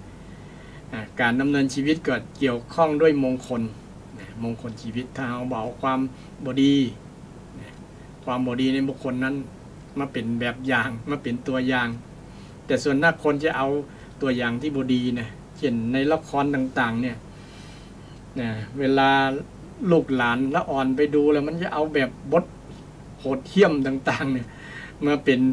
แบบอย่างตัวอย่างมันก็เลยไปทำตามอย่างละครเช่นไปฆ่าไปโหดเหี้ยมโหดร้ายต่างๆมันเอาอย่างนี่ฉะนั้นคนที่ทำละครนี่ก็บางครั้งเพิ่นดึงว่าระมัดระวังบุคคลคนที่อายุยังไม่ถึง18นี่เพิ่นได้เขียนไว้ว่าบวก18เนี่ยก็คือว่าถ้ายังบ่ถึง18เนี่ยดูละครประเภทนี้แล้วต้องแนะนำด้วยประมาณนั้นเพราะว่ามันจะเรียนแบบเอาเยี่ยงเอาอย่างในสิ่งที่บ่ดี แต่ที่สิ่งที่ดีๆในละครก็มีนักหลายเป็นอุทาหรณ์สอนจิตสอนใจ แต่มันเอาแบบอย่างในสิ่งที่บดีไง นะสิ่งบดีมันจำง่ายเนาะจำความเป็นคนริษยาอาฆาตมาดร้ายนี่จำนางร้ายตัวโกงกันได้ดี จำสิ่งต่างๆที่มันแง่ลบต่างๆเนี่ยนะไปจำท่าน สิ่งที่ดีจะประจำ นะแต่จะไปจังช่วงที่นางเอกพระเอกจะถูกตัวโกงตัวร้ายมาทำลายนี่ก็เป็นผลดีอยู่ เพราะว่ายังมีจิตใจที่ไฟดีไฟถูก ว่าคนตัวร้ายนี่บนน่าจะทำร้ายคนที่ดีคนบดีเนี่ยบางคนคิดจะทำร้ายคนดีแต่คนดีแทนที่จะอยู่สบายแต่มาถูกคนร้ายเนี่ยอันนี้ก็เป็นอุทาหรณ์ที่จี้หันว่าระมัดระวังความร้ายคนนั้นจะมาใกล้เราและที่สำคัญเราจะไปเอาอย่างความร้ายนั้นเวลาหันคนโคดเนี่ยเป็นต้นเนาะคนโคดเขาไปโคดตอบเนี่ยแสดงว่าเขาไปเฮียนแบบเปิ้นพุทธเจ้าว่าแย่กว่าคนโคดที่แรกนะไปโคดตอบ เร็วกว่าคนที่โคดครั้งแรกเนี่ยคนที่โคดคนที่ว่าเราเนี่ยเราไปว่าเขาตอบเราคนที่ว่าตอบนี่แย่กว่า เร็วกว่านี่ขนาดนั้นนะที่แรกก็ต้องมาพิจารณาอย่างบอกยุติธรรมเลยนะมันน่าจะฟันต่อตาฟันตาต่อตาฟันต่อฟันเนาะมึงว่ามากูก็ว่าไปเนี่ยมันจะโอเคแล้วนะ เนี่ยคิดเพราะว่าเราเคยปลูกฝังเคยมีความรู้สึกแบบนั้นนะว่าจะต้องได้รับตอบแทนแบบนั้นมันว่าเขาก็ต้องว่ามันจบละแต่พุทธเจ้าบอกว่ามันเวรย่อมระงับด้วยการไม่จองเวรถ้ามันก็เป็นการจองเวรต่อนะต่อไปบ่มีสิ้นสุดเป็นวัฏจักรถ้าไปว่าตอบมันก็ว่าไม่แฮมเนี่ยมันบ่จุดมันบ่จบนะมันบ่จบขอให้มันจบที่เฮาเนี่ยขอเฮาอโหสิกรรมให้เขาเราต้องมีสติทันคนที่โคดคนที่โคดคนที่ว่าคนที่ด่าคนที่ทำร้ายเราโดยที่เราบางครั้งเราบอกคือบอกเราไปทำอย่างที่เขาว่าอย่างเป็นต้นเนาะอย่างพระพุทธเจ้าเนี่ยพระเจ้าก็บ่เดือดร้อนมีนางมาคันธยาจ้างคนมาด่าเนี่ยจนในพระอานนท์เดือดร้อนแทนนะโอ้พระองค์อยู่ได้จะใดเนี่ยนั้นด่าคำด่ามีแต่คำหยาบเสียหายโอ้ฟังแล้วฟังบ่ได้เนี่ยพุทธเจ้าอาจจะไปไหนเนี่ยไปที่อื่นกับที่มันบ่ด่าเอาถ้าเขาโดยเป็นด่านั่นจะไปไหนไปเรื่อยๆโอ้อานนท์บอกมีที่สิ้นสุดละเขาจะอยู่เนี่ยนะเขาจะอยู่เนี่ยให้เขาด่ามันด่าบ่เกิน7 วันนี่ด่าบ่เกิน7 วันเนี่ยถ้าเขาด่าแล้วเขาบ่รับแล้วฝ่ายจะรับเนี่ยเหมือนกับเขาส่งไปรษณีย์มาแล้วเนี่ยส่งของมาแล้วเนี่ยถ้าเขาบ่รับครับตีปิ๊กไปกันเหมือนกันนะถ้าเขาบ่ด่าคำด่านั่นก็ปิ๊กย้อนไปหาเขาความบดีทั้งหลายย้อนไปหาเขาเขาบ่ต้องไปจัดการนี่อย่างหรอกนี่มาพิจารณาแล้วก็มันเป็นจริงที่พุทธเจ้าได้สอนญาติโยมท่านทั้งหลายปีใหม่ปีเก่าปี64เขาเคยด่าไผญาติโยมเอาเคยด่าไผเขาก็อย่าไปด่าแผ่เมตตาแทนอย่างที่ว่าแผ่ความรู้สึกดีๆจงเป็นสุขเถิดอันที่ศรัทธาเวลาแผ่เมตตานะสัตว์ทั้งหลายที่เป็นเพื่อนเกิดแก่เจ็บตายด้วยกันทั้งหมดทั้งสิ้นเวลาผลตุอย่าได้มีเวรแก่กันและกันเลยเนี่ยเอาเวลาอย่าได้มีเวรก็คือจบที่เฮาเนี่ยเฮาที่แผ่เมตตาแล้วจบแล้วนะจบแล้วเฮาจะบ่ได้ไปด่าเขาตอบเนี่ยถ้าด่ามันก็บ่มีที่สิ้นสุดเขาก็มาด่ามาตอบเห็นมั้ย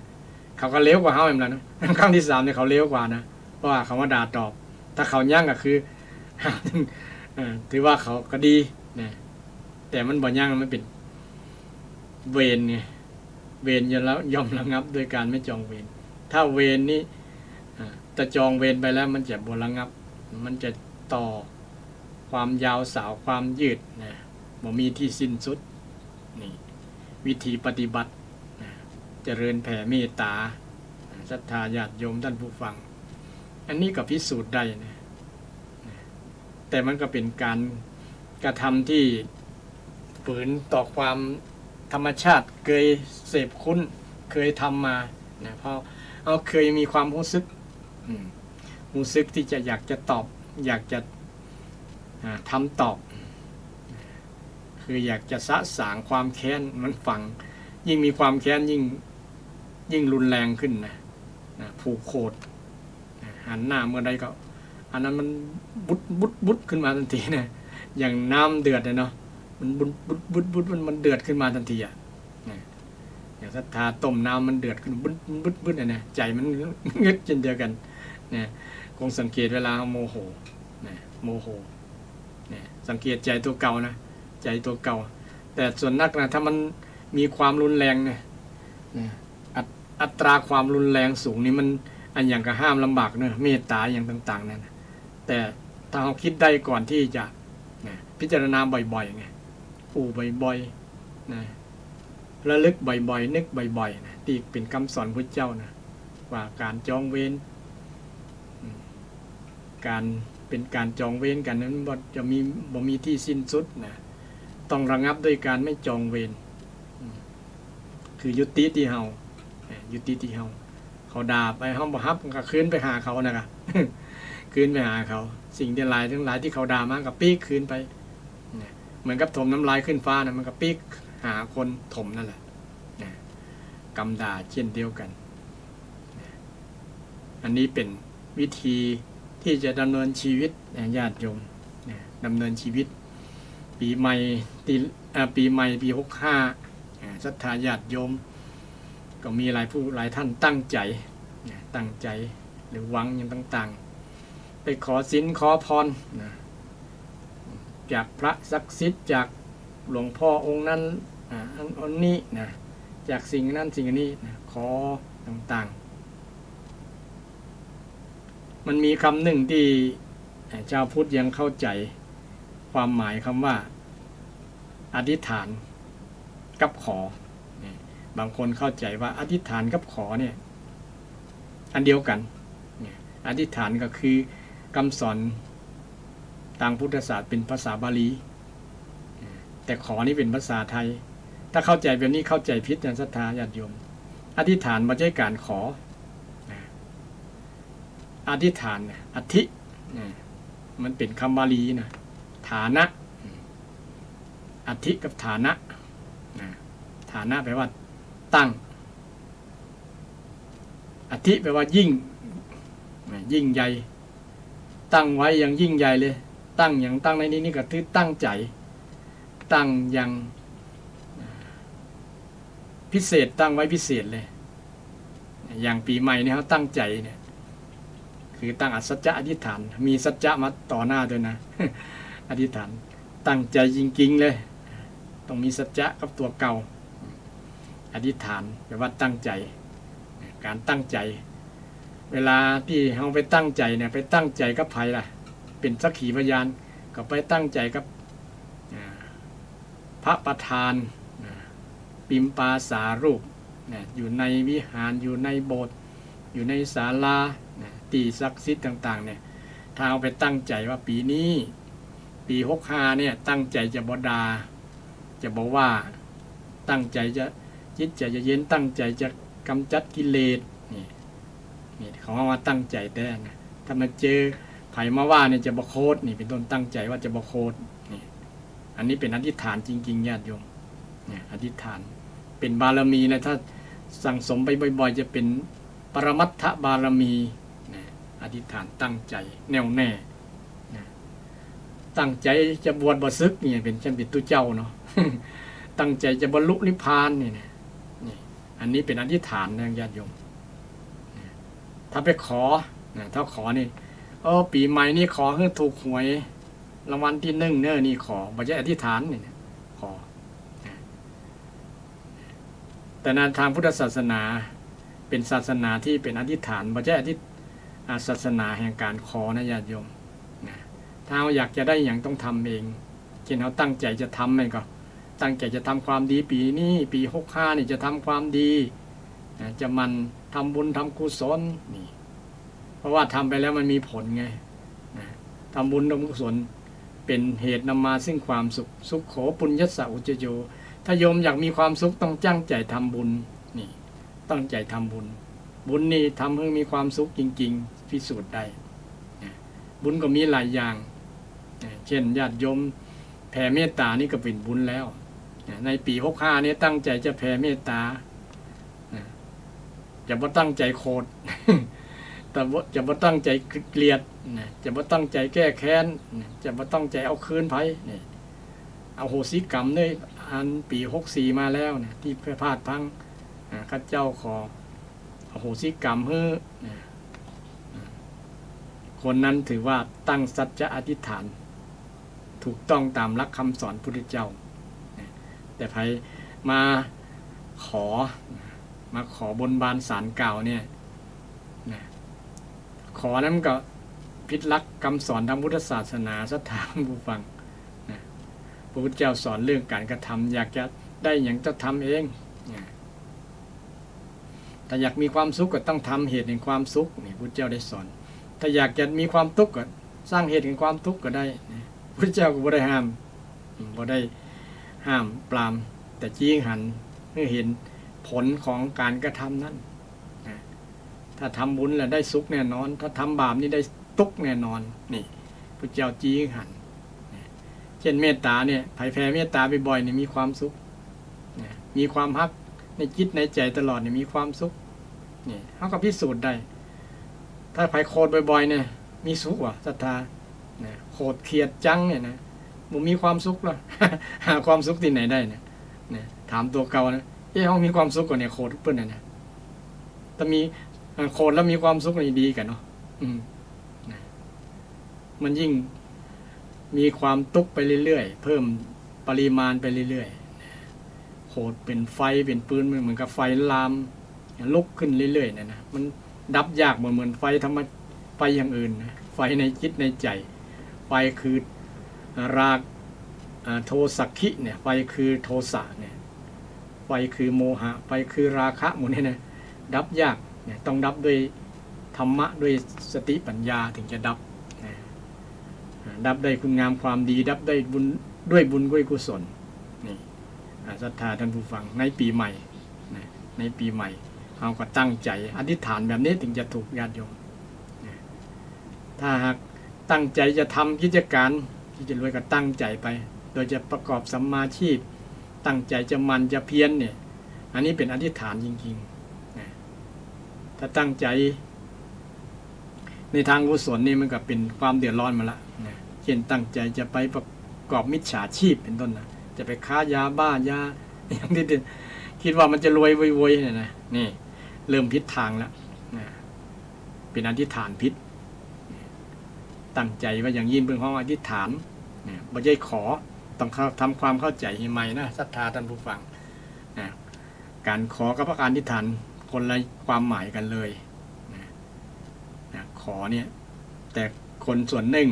ศรัทธาเข้าใจว่าเป็นการขออธิษฐานแปลว่าขอนี่เข้าใจแบบนี้เข้าใจผิดเลยนะเป็นอาจจะนำไปสู่มิจฉาทิฏฐิความเห็นคิดความเข้าใจผิดเพราะ เมื่อเข้าใจผิดแล้วก็ทำให้การกระทำกรรมอู้ต่างๆผิดตัวช่วงนี้ก็เวลาของรายการก็ยังอยู่นักหลายญาติโยมจะมาร่วมแจมถามข่าวเจริญพรปีใหม่สวัสดีปีใหม่ก็ได้ 0531143332 อยากจะสนทนาแจมแสดงความคิดเห็นก็เรียนเชิญเจริญพรได้ 0531143332 0531143332 ศรัทธาท่านใดอยู่ไกลๆอยู่ตั้งเชียงรายมีก็อยู่ตั้งลำปางโทรมาได้เนื้อหรือว่าอยู่ไกลๆตั้งจอมตองตั้งปุ่นก็โทรมาได้โทรมาบอกกรรมว่ายังรับฟัง ชัดเจนอยู่รับฟังถึงวันก็รายการคืนธรรมะนี่ก็มีหลากหลายเนาะญาติโยมก็เลือกฟังตามเจตนาตามความตามสบายของแต่ละท่านแล้วก็คืนนี้ก็ไปตามลมตามคืนนะบางครั้งก็ไปไกลบางครั้งก็ไปใกล้นะโดยเฉพาะคืนFM นี่มันไปบ่ไกลเท่าใดเนาะมันต้องมีเครือข่ายถึงจะไปนะเครือข่ายตั้งเป็นจุดต่อกันไปเรื่อยๆถึงจะเป็นคลื่นส่งต่อนะส่งต่อแต่บ่มีคลื่นต่อบ่มีเครือข่ายนี่ก็ไปลำบากบ่เหมือน AM ถ้า AM นี่พุ่นคลื่นมันไปหลายร้อยกิโลนะข้ามภาคข้ามจังหวัดนะข้ามประเทศก็ได้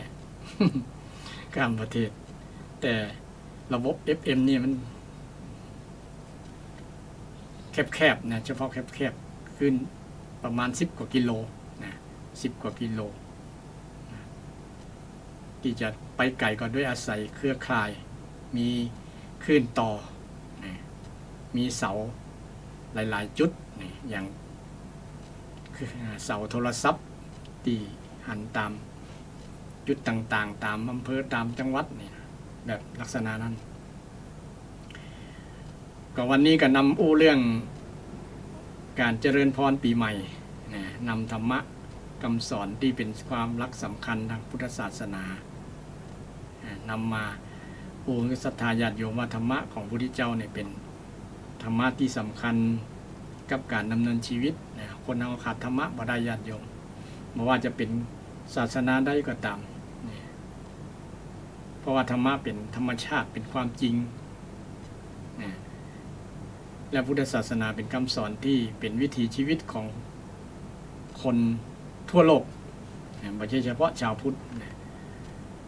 ยิ่งจะเป็นการดีที่มีคนต่างศาสนิกนำไปใจยิ่งจะเป็นประโยชน์คุณูปการประโยชน์กับคนนั้นถึงแม้ท่านจะบ่ได้นับถือก็ตามแต่ว่าเอาธรรมะไปใจ เพราะว่าธรรมะบ่ได้สงวนลิขสิทธิ์ธรรมะของเจ้าเป็นสิ่งที่ดีเป็นสิ่งที่ดีจริงๆบ่ใช่ธรรมะของพระพุทธเจ้าหรอกธรรมะเป็นธรรมชาติที่พระเจ้าไปค้นพบต้องให้เครดิตคุณเจ้าไปค้นพบธรรมะความจริงโดยเฉพาะอริยสัจสี่เนี่ยเนาะเป็นบุคคลคนแรกในโลกเนี่ยค้นพบคนคนเฮานี่มีความทุกข์มีนี่เนาะจะแก้ความทุกข์จะแก้ความเจ็บความแก่ความตายจะได้นี่แหละญาติโยมพระพุทธเจ้านี่เป็นผู้เจอคำตอบตัวนี้ธรรมะข้อนี้ความจริงอันนี้ความจริงอันนี้มีแล้วถึงแม้พระพุทธเจ้าบอกประสูติมาบอกเจริญมาก็จะมีอยู่ประจำเป็นธาตุธรรมธาตุมีศรัทธาโทรมาก็ขอเจริญพรรับสายก่อนเจริญพรมาตรการเจ้าจากที่ไหนน้ออย่าก็เจ้าไม่ได้ยินทีจากที่ไหนโทรมาจากที่ไหนนี่อ๋อจากบ้านถวายเจ้าถวายห่างดงเนาะฟังชัดเจนอยู่ก็ชัดเจนดีเจ้าชัดเจนเนาะฟังแล้วไม่ได้ยินครั้งแรกอยู่ในเนี่ยฟังแล้วเป็นไรพ่องเข้าใจดีเนาะเข้าใจดีเจริญพรฟังแถวนั้นมีใครฟังหลายคนก็บ้านถวายเนาะก็บอกฮู้เนาะนั่นสถานีนี้มันโยมเพิ่งฟังครั้งแรกเนาะนี่ฟังครั้งแรกกับเจ้าเพิ่งฟังครั้งแรกอนุโมทนาสาธุเด้อดีแล้วก็บอกต่อไปเด้อถ้าฟังดีก็บอกชวนคนมาฟังเด้อธรรมะมีอย่างจะถามก็ไม่มีอย่างถามแล้วเจ้ามารายงานบ่ได้เนาะว่าฟังชัดเจนเนาะรายงานว่าฟังอยู่เจริญพรก็อนุโมทนาสาธุเด้อที่ฟังกันการฟังธรรมเป็นมงคลชีวิตเนาะถ้าบ่มีอย่างกับฟังเทศน์ฟังธรรมเป็นกู้ตุเจ้าบอกใจตุเจ้าอู้คนเดียวนึกว่าตุเจ้าจะอู้คนเดียวก็จริงก็ไม่หลายท่านชื่ออย่างเนี้ยอาตมาพระครูสิริอมราภิรัตน์วัดสันอุ้มดอยสะเก็ดนะสันอุ้มดอยสะเก็ดวัดจังวะวัดสันอุ้มวัดในทางราชการว่าอมรารามแต่เป็นห้องว่าวัดสันอุ้มดอยสะเก็ดนะต ดอยสะเก็ดโอ้เพิ่งเปิดฟังวันแรกเนาะมันปะพอดีเจริญพรปีใหม่เนอะโชคดีมีใจเนอะเจริญพรสาธุสาธุก็มีแม่มาจากบ้านถวายห่างดงเป็นได้เปิดมาปะฟังพอดีก็มารายงานว่าฟังอยู่ก็ขอเจริญพรโมทนาขอบคุณที่รับฟังทางรายการก็จะมีกำลังใจ ได้กำลังใจว่ามีศรัทธาจะฟังอยู่ ก็มีหลายท่านแหละแต่บ่มีบอกกล้าก็มีหรือว่าบ่อยากจะ โทรอายหรือว่ายังจะได้ต่างๆเนาะก็มีเหตุผลนะก็มีหลายคนแหละที่ฟังนะก็อนุโมทนาสาธุอวยพรให้ทุกท่านทุกคนที่ฟังรายการนะที่บ่ได้ฟังก็ตามเนาะทุกท่านทุกคนนะที่เป็นชาวพุทธต้องเป็นชาวทุกชาวนั่นแหละนะคริสต์อิสลามฮินดูนะทุกชาติทุกท่านทุกคนนะที่มีลมหายใจมีชีวิตที่จะต่อสู้กันไปในปี65นี้เนาะถือว่าเป็นเพื่อนร่วมเกิดแก่เจ็บตายที่จะต้องเปิ่งปาใสจะต้องใช้ธรรมะร่วมกันคือมีเมตตาธรรมมีฮักความปรารถนาดีต่อกันบ่จริงชังบอกมองกันในแง่ร้ายนะอยู่ด้วยความเป็นมิตรนะก็คือความมีเมตตานะอันนี้ก็มีเสียงเข้ามาเนาะเจริญปอนจากเวทเจ้าอ๋อจากไหนน้องแม่จากเวทเงินเจ้าโอ้ไม่ให้เงินฟังชัดก่อเจ้าสักจะดีเจ้าปักดีเนาะไม่ให้เงินใต้ให้เงินเหนือไม่ให้เงินใต้เจ้าอ๋อท่านอาจารย์พระครูอีรันสุภัทธาดานะเนาะเจ้าอ๋อยินดีด้วยนะแม่เนอที่ฟังกันฟังประจำก่อกำลังไหลมาปะนี่เจ้ากำลังไล่มาปะอ๋อพอดีแสดงว่าทำบุญร่วมชาติตักบาตรร่วมกันฟังธรรมร่วมกันเนาะเรียนพร104ล่ะฮะอันนี้ขึ้น104ล่ะแม่ละขึ้น104สถานีขึ้น104พุทธศาสนาแห่งชาติสังคมวัดฝ่ายหินวัดฝ่ายหินแต่มาจัดลิงไปอยู่ที่วัดป่าเศร้าน้อยเนี่ยจัดที่ป่าเศร้าน้อยแล้วลิงไปลิงไปที่สถานีก็ยินดีได้แม่เนอโทรศัพท์10,000มัดป่าเศร้าน้อยอย่างนี้แม่นโทรศัพท์ป่าเศร้าน้อยนั่นแหละที่จัดอยู่วัดป่าเศร้าน้อยเนี่ยจัดรายการที่ป่าเศร้าน้อยวัดป่าเศร้าน้อยญาติโยมก็โทรได้0531143332วัดป่าเศร้าน้อยโอ้จากแม่ให้เงินเนาะดอยสะเก็ดยินดีด้วยนะแม่เนอโชคดีปีใหม่เนอโชคดีปีใหม่สุขภาพแข็งแรงเนอเจ้าเจริญพรจากแม่ให้เงินใต้นี่ก็มีนั่นก็มีญาติโยมจากหลายที่เนาะ บางคนก็หันปึ้งหมุนขึ้นมาปะพอดีนี่อย่างแม่ตะกี้นะถือว่ากระแสธรรมะไปโดนจิตโดนใจให้แม่หมุนขึ้นมาปะขึ้นเดี๋ยวนี้มันถี่กันเนาะศรัทธาญาติโยมต้องก้อยๆหมุนนะโดยเฉพาะทางเชียงใหม่ของเราเนี่ยมีขึ้นวิทยุมันถี่กันมีนักหลายนะถ้าบอกก้อยๆหมุนมันจะบอกปะนะบางคนก็เอาแจ้ไว้เลย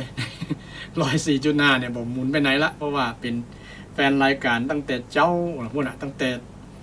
ตี 3 ตี 4มาละนะก็จะมีครูบาอาจารย์เปิ้นนำสวดมนต์ไหว้พระแล้วก็ฟังธรรมะช่วงรับอรุณอย่างต่างๆเนาะมีรายการธรรมะหลายๆดีๆหลายๆอย่างญาติโยมก็เลยบอกหมุนขึ้นไปไหนนะแจ้ไว้ให้เลยนะเอาสถานีเนี่ยเป็นหลัก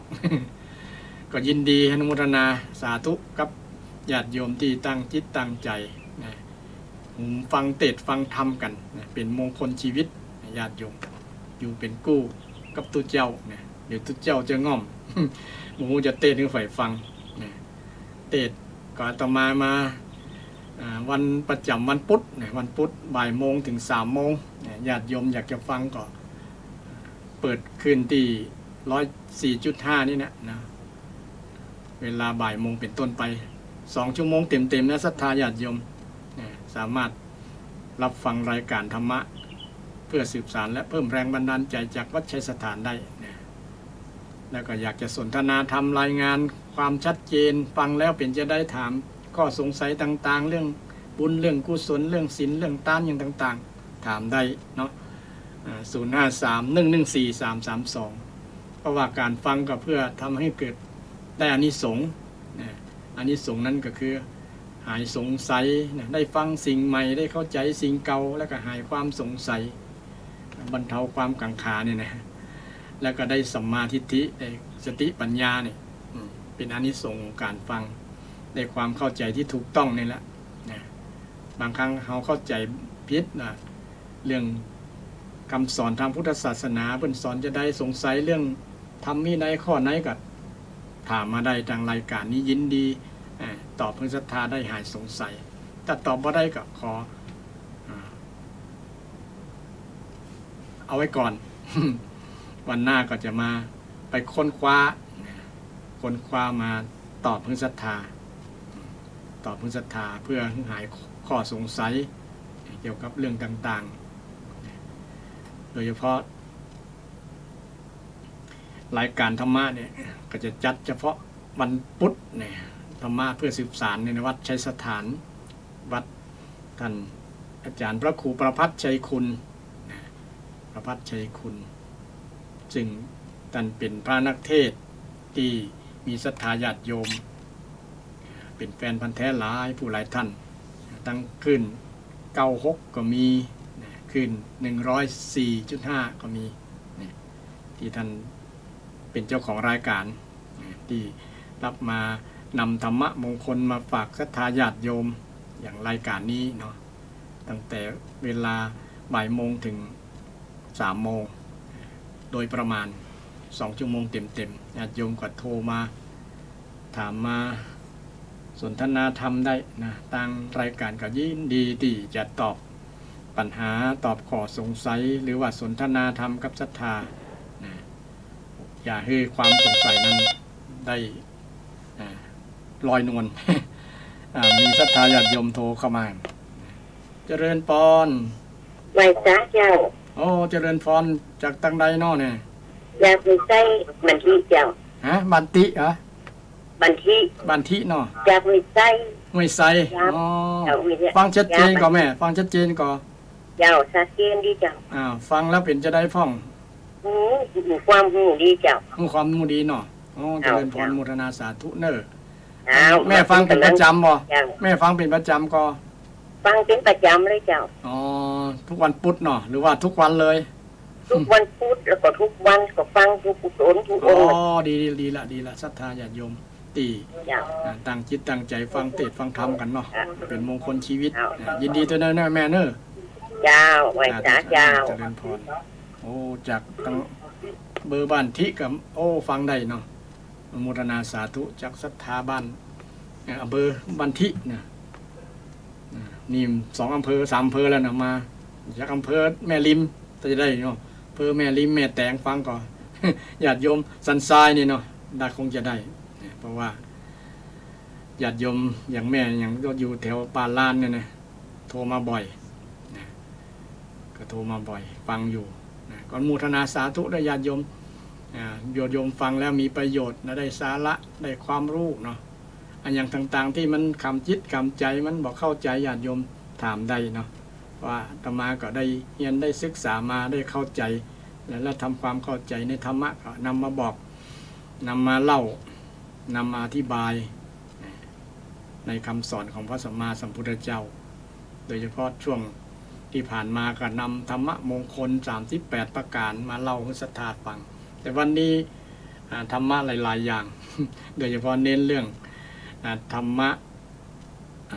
เรื่องเมตตาความปรารถนาดีนี่ความปรารถนาดีต่อกันญาติโยม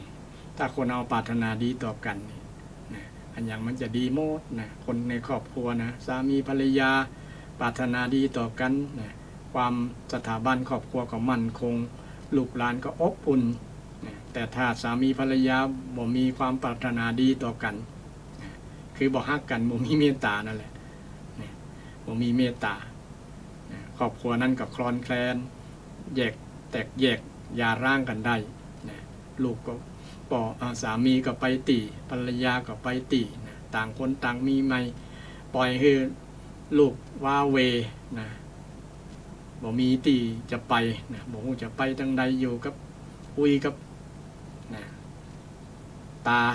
อยู่กับย่ากับยายนะเป็นปัญหาก็เป็นภาระอย่างที่ว่าตะกี้นี่นะปัญหาสังคมปัญหาครอบครัวนี่ก็มี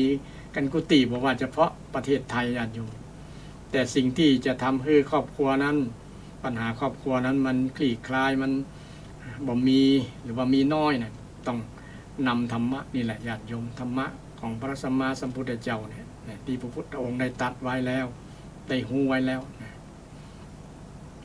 นำมาแสดงนำมาสอนให้เฮาท่านทั้งหลายเอากับพิจารณาน้อมรับเอาธรรมะนั้นไปเจริญไปปฏิบัตินะเช่นต่างเจ้าล้านนาก็ว่ากันเป็นประจำแล้วแหละว่าแต่ใ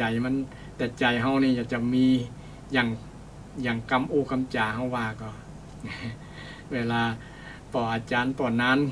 นำกินน้ำตาลเนาะเพิ่นจะว่าต่อไปแผ่เมตตาเน้อเนี่ยกล่าวคำหยาดน้ำยังกินกี้อย่างประมาณนั้นจริงๆให้เขาปรารถนาดีต่อกันทุกสรรพสิ่งทุกสรรพชีวิตต่างๆที่เกิดขึ้นในโลกเนี่ยนะยังมีความสุขบ่มีเวรมีภัยต่อกันนะยังมีความปรารถนาดีต่อกันเอ็นดูกันนี่เป็นธรรมะที่จะเชื่อมให้โลกได้เกิดสันติสุขอย่างสมบูรณ์ทัตญาติโยมเมตตาธรรมคำจุนโลกในปีใหม่ 2565 นี้ไผ ยังจะตั้งใจนะตั้งสัจจะอธิษฐานอยู่กับอนุโมทนาตั้งใจจะแผ่เมตตาแต่ความปรารถนาดีแต่ปีนี้ตั้งใจจะแผ่เมตตาแต่จะบอกแผ่ความโกรธไปให้ไผเนี่ยส่งความสุขเนี่ยสคสก็คือส่งเมตตาส่งความปรารถนาดีกับคนรอบครอบครัวในครอบครัวแล้วก็คนในสังคมบ้านใกล้เรียนเคียงและคนทั่วโลกได้เนี่ยมีการตั้งสัจจะอธิษฐานจริงๆเนี่ยตั้งใจจริงๆในปี56เนี่ยตั้งใจแล้วมันจะผลออกจะมาก็คือความสุขเนี่ยผลที่จะเกิดกับเฮาญาติโยมคนแผ่ความปรารถนาดีเนี่ยมันจะนอนก็เป็นสุขนั่งก็เป็นสุขรับแล้วก็ฝันดีกินก็ล้ำรับก็ม่วนเนี่ยนะถ้าลองสังเกตพิจารณาแล้วนะเราก็นำไปพิสูจน์ได้นี่นะญาติโยมปีนี้เดือนนี้วันนี้ละเริ่มตั้งแต่วันนี้นะบางคนก็เริ่มตั้งแต่วัน1 มกราแล้วเนาะจะลองเฉลิมปีใหม่กันแล้วเอาละตั้งใจนะส่งท้ายปีที่มันผิดหวังมันอกหัก มันอย่างต่างๆนะมันเจ๊งมันล้มละลายอย่างต่างเอาเริ่มได้เนาะเริ่มได้เพราะว่าชีวิตเรายังบ่ขวายนะ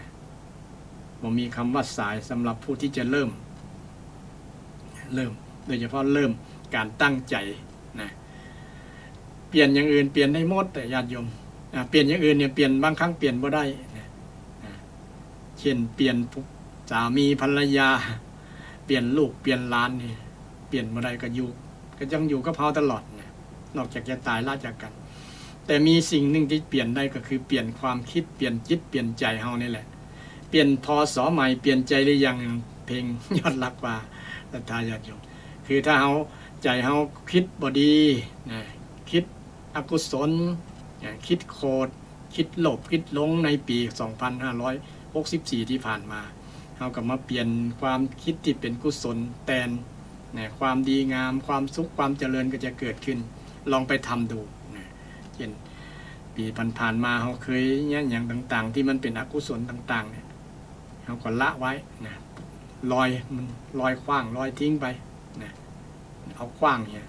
อย่ามาเก็บไว้ในจิตในใจนะมันเติกบ่ได้นะมันแน่นบางอย่างถ้าเรา เอาออกแล้วมันจะเบาเป็นว่าอย่างก็วางอย่างเบาๆเท่ากับวางปล่อยวางเนี่ยนะ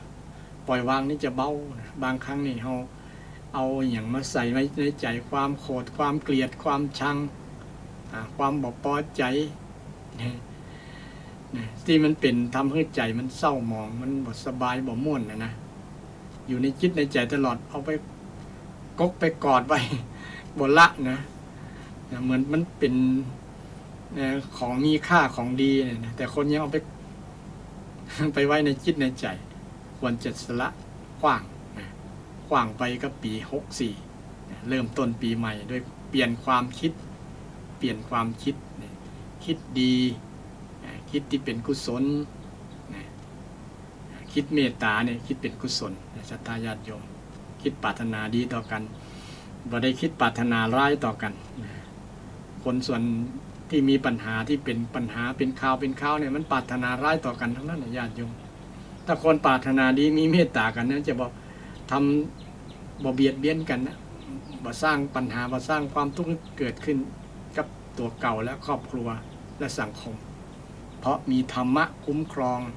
นะมีความดีคุ้มครองอยู่คือมีเมตตาธรรมกำจุนโลกนะเมตตานี่เป็นสิ่งที่สำคัญญาติโยมความดีต่างๆเกิดขึ้นนักหลายคนเอาถ้าฮักกันแล้วมันจะบ่ทำร้ายกันนะอย่าบ่ตบบ่ตีอย่าบ่ฆ่ากันนะถ้าฮักกันที่มันฆ่ากันเพราะมันจังกันนะเนาะมันโคตรด้วยกันที่มันลักขโมยกับเพราะว่ามันบ่ฮักกันถ้าคนฮักกันเอ็นดูกันนะสงสารกันมีธรรมะแล้วมันจะบ่เบียดเบียนกันนะคนฮักกันแล้วสามีภรรยาฮักกันจะบ่นอกใจกันมันก็เพราะว่ามีเมตตาต่อกันมีความปรารถนาดีต่อกันถ้าผมมีความปรารถนาร้ายต่อกันจะมีกิ๊กมีจู้มีเนี่ยมันไปละเนี่ยอันนี้ตรงกันข้ามเลยถ้ามีเมตตาเนี่ยเจริญเมตตาถึงว่านมันจะเจริญจะก็ปากมาได้นะเจริญใจเขามีเมตตามีความปรารถนาดีต่อสามีภรรยาก็ปรารถนาดีต่อกันนะปรารถนาดีต่อลูกปรารถนาดีต่อพ่อต่อแม่เนี่ยโอ้บ้านนั้นเป็นสวรรค์ญาติโยมอยู่กันม่วนสังคมนั้นก็เป็นสวรรค์นะบ้านนั้นหมู่นั้นสังคมนั้นประเทศนั้นเป็นสวรรค์นะเมตตาตัวเดียวญาติโยมเมตตาตัวเดียวเนี่ยก็เคยศรัทธาญาติโยมฟังแล้วเมตตาธรรมนี่มีอานิสงส์มีประโยชน์ได้ประโยชน์ใหญ่ๆ11อย่างก่อนวันหน้าจะมาเริ่มใหม่ๆว่ามีกี่อย่างเนาะถ้าได้ธรรมะมันโยงมันถึงเมตตาว่าธรรมะทุกอย่างในโยงหากันได้หมดญาติโยมมันเป็นธรรมโดยเฉพาะธรรมะที่มันเป็นฝ่ายกุศลเนี่ยโยงหากันได้หมดเนี่ยเชื่อมโยงหากันได้หมดถ้าฝ่ายอกุศลก็เช่นเดียวกันโยงหากันนะเช่นอกุศลพวกโลภพวกโกรธพวกหลงนี่มันเป็นแพ็กเกจมาเลยเนาะมันมาตัวกัน เหมือนกับโรคที่เกิดกับเราเนี่ยเบาหวานความดันเนี่ยมันเป็นลักษณะนั้นมันมาตัวกันสิ่งที่เอาบ่อยากเนี่ยจะได้เรื่องกับอยากให้ศรัทธาญาติโยมได้หายจากโรคเนาะโดยการเปลี่ยนพฤติกรรมเรื่องการโดยเฉพาะเรื่องการกินเลยนะเรื่องการกินอาตมาก็ตกอยู่ในภาวะอันนี้เหมือนกันนะน้ำตาลสูงเนี่ยเดี๋ยวนี้กำลังพัฒนาเรื่อยๆนี่น้ำตาลแต่ก่อนเคย300นะเดี๋ยวนี้เหลือ100นะ100เศษเนี่ยอาตมาสอนตัวเก่า สอนตัวเก่าทำลงมาคือควบคุมเรื่องการกินบางครั้งมันก็อยากแต่ว่าต้องฝืนใจอยากเคยชอบกินยังชอบท่านอย่างก็ต้องอดเอาเพื่อสุขภาพในปี65นี่ถ้าไผ่ตกอยู่ในเกี่ยวกับโรคกับภัยต่างๆทุกทรมานเนาะก็เปลี่ยนพฤติกรรมเปลี่ยนพอสมัยเปลี่ยน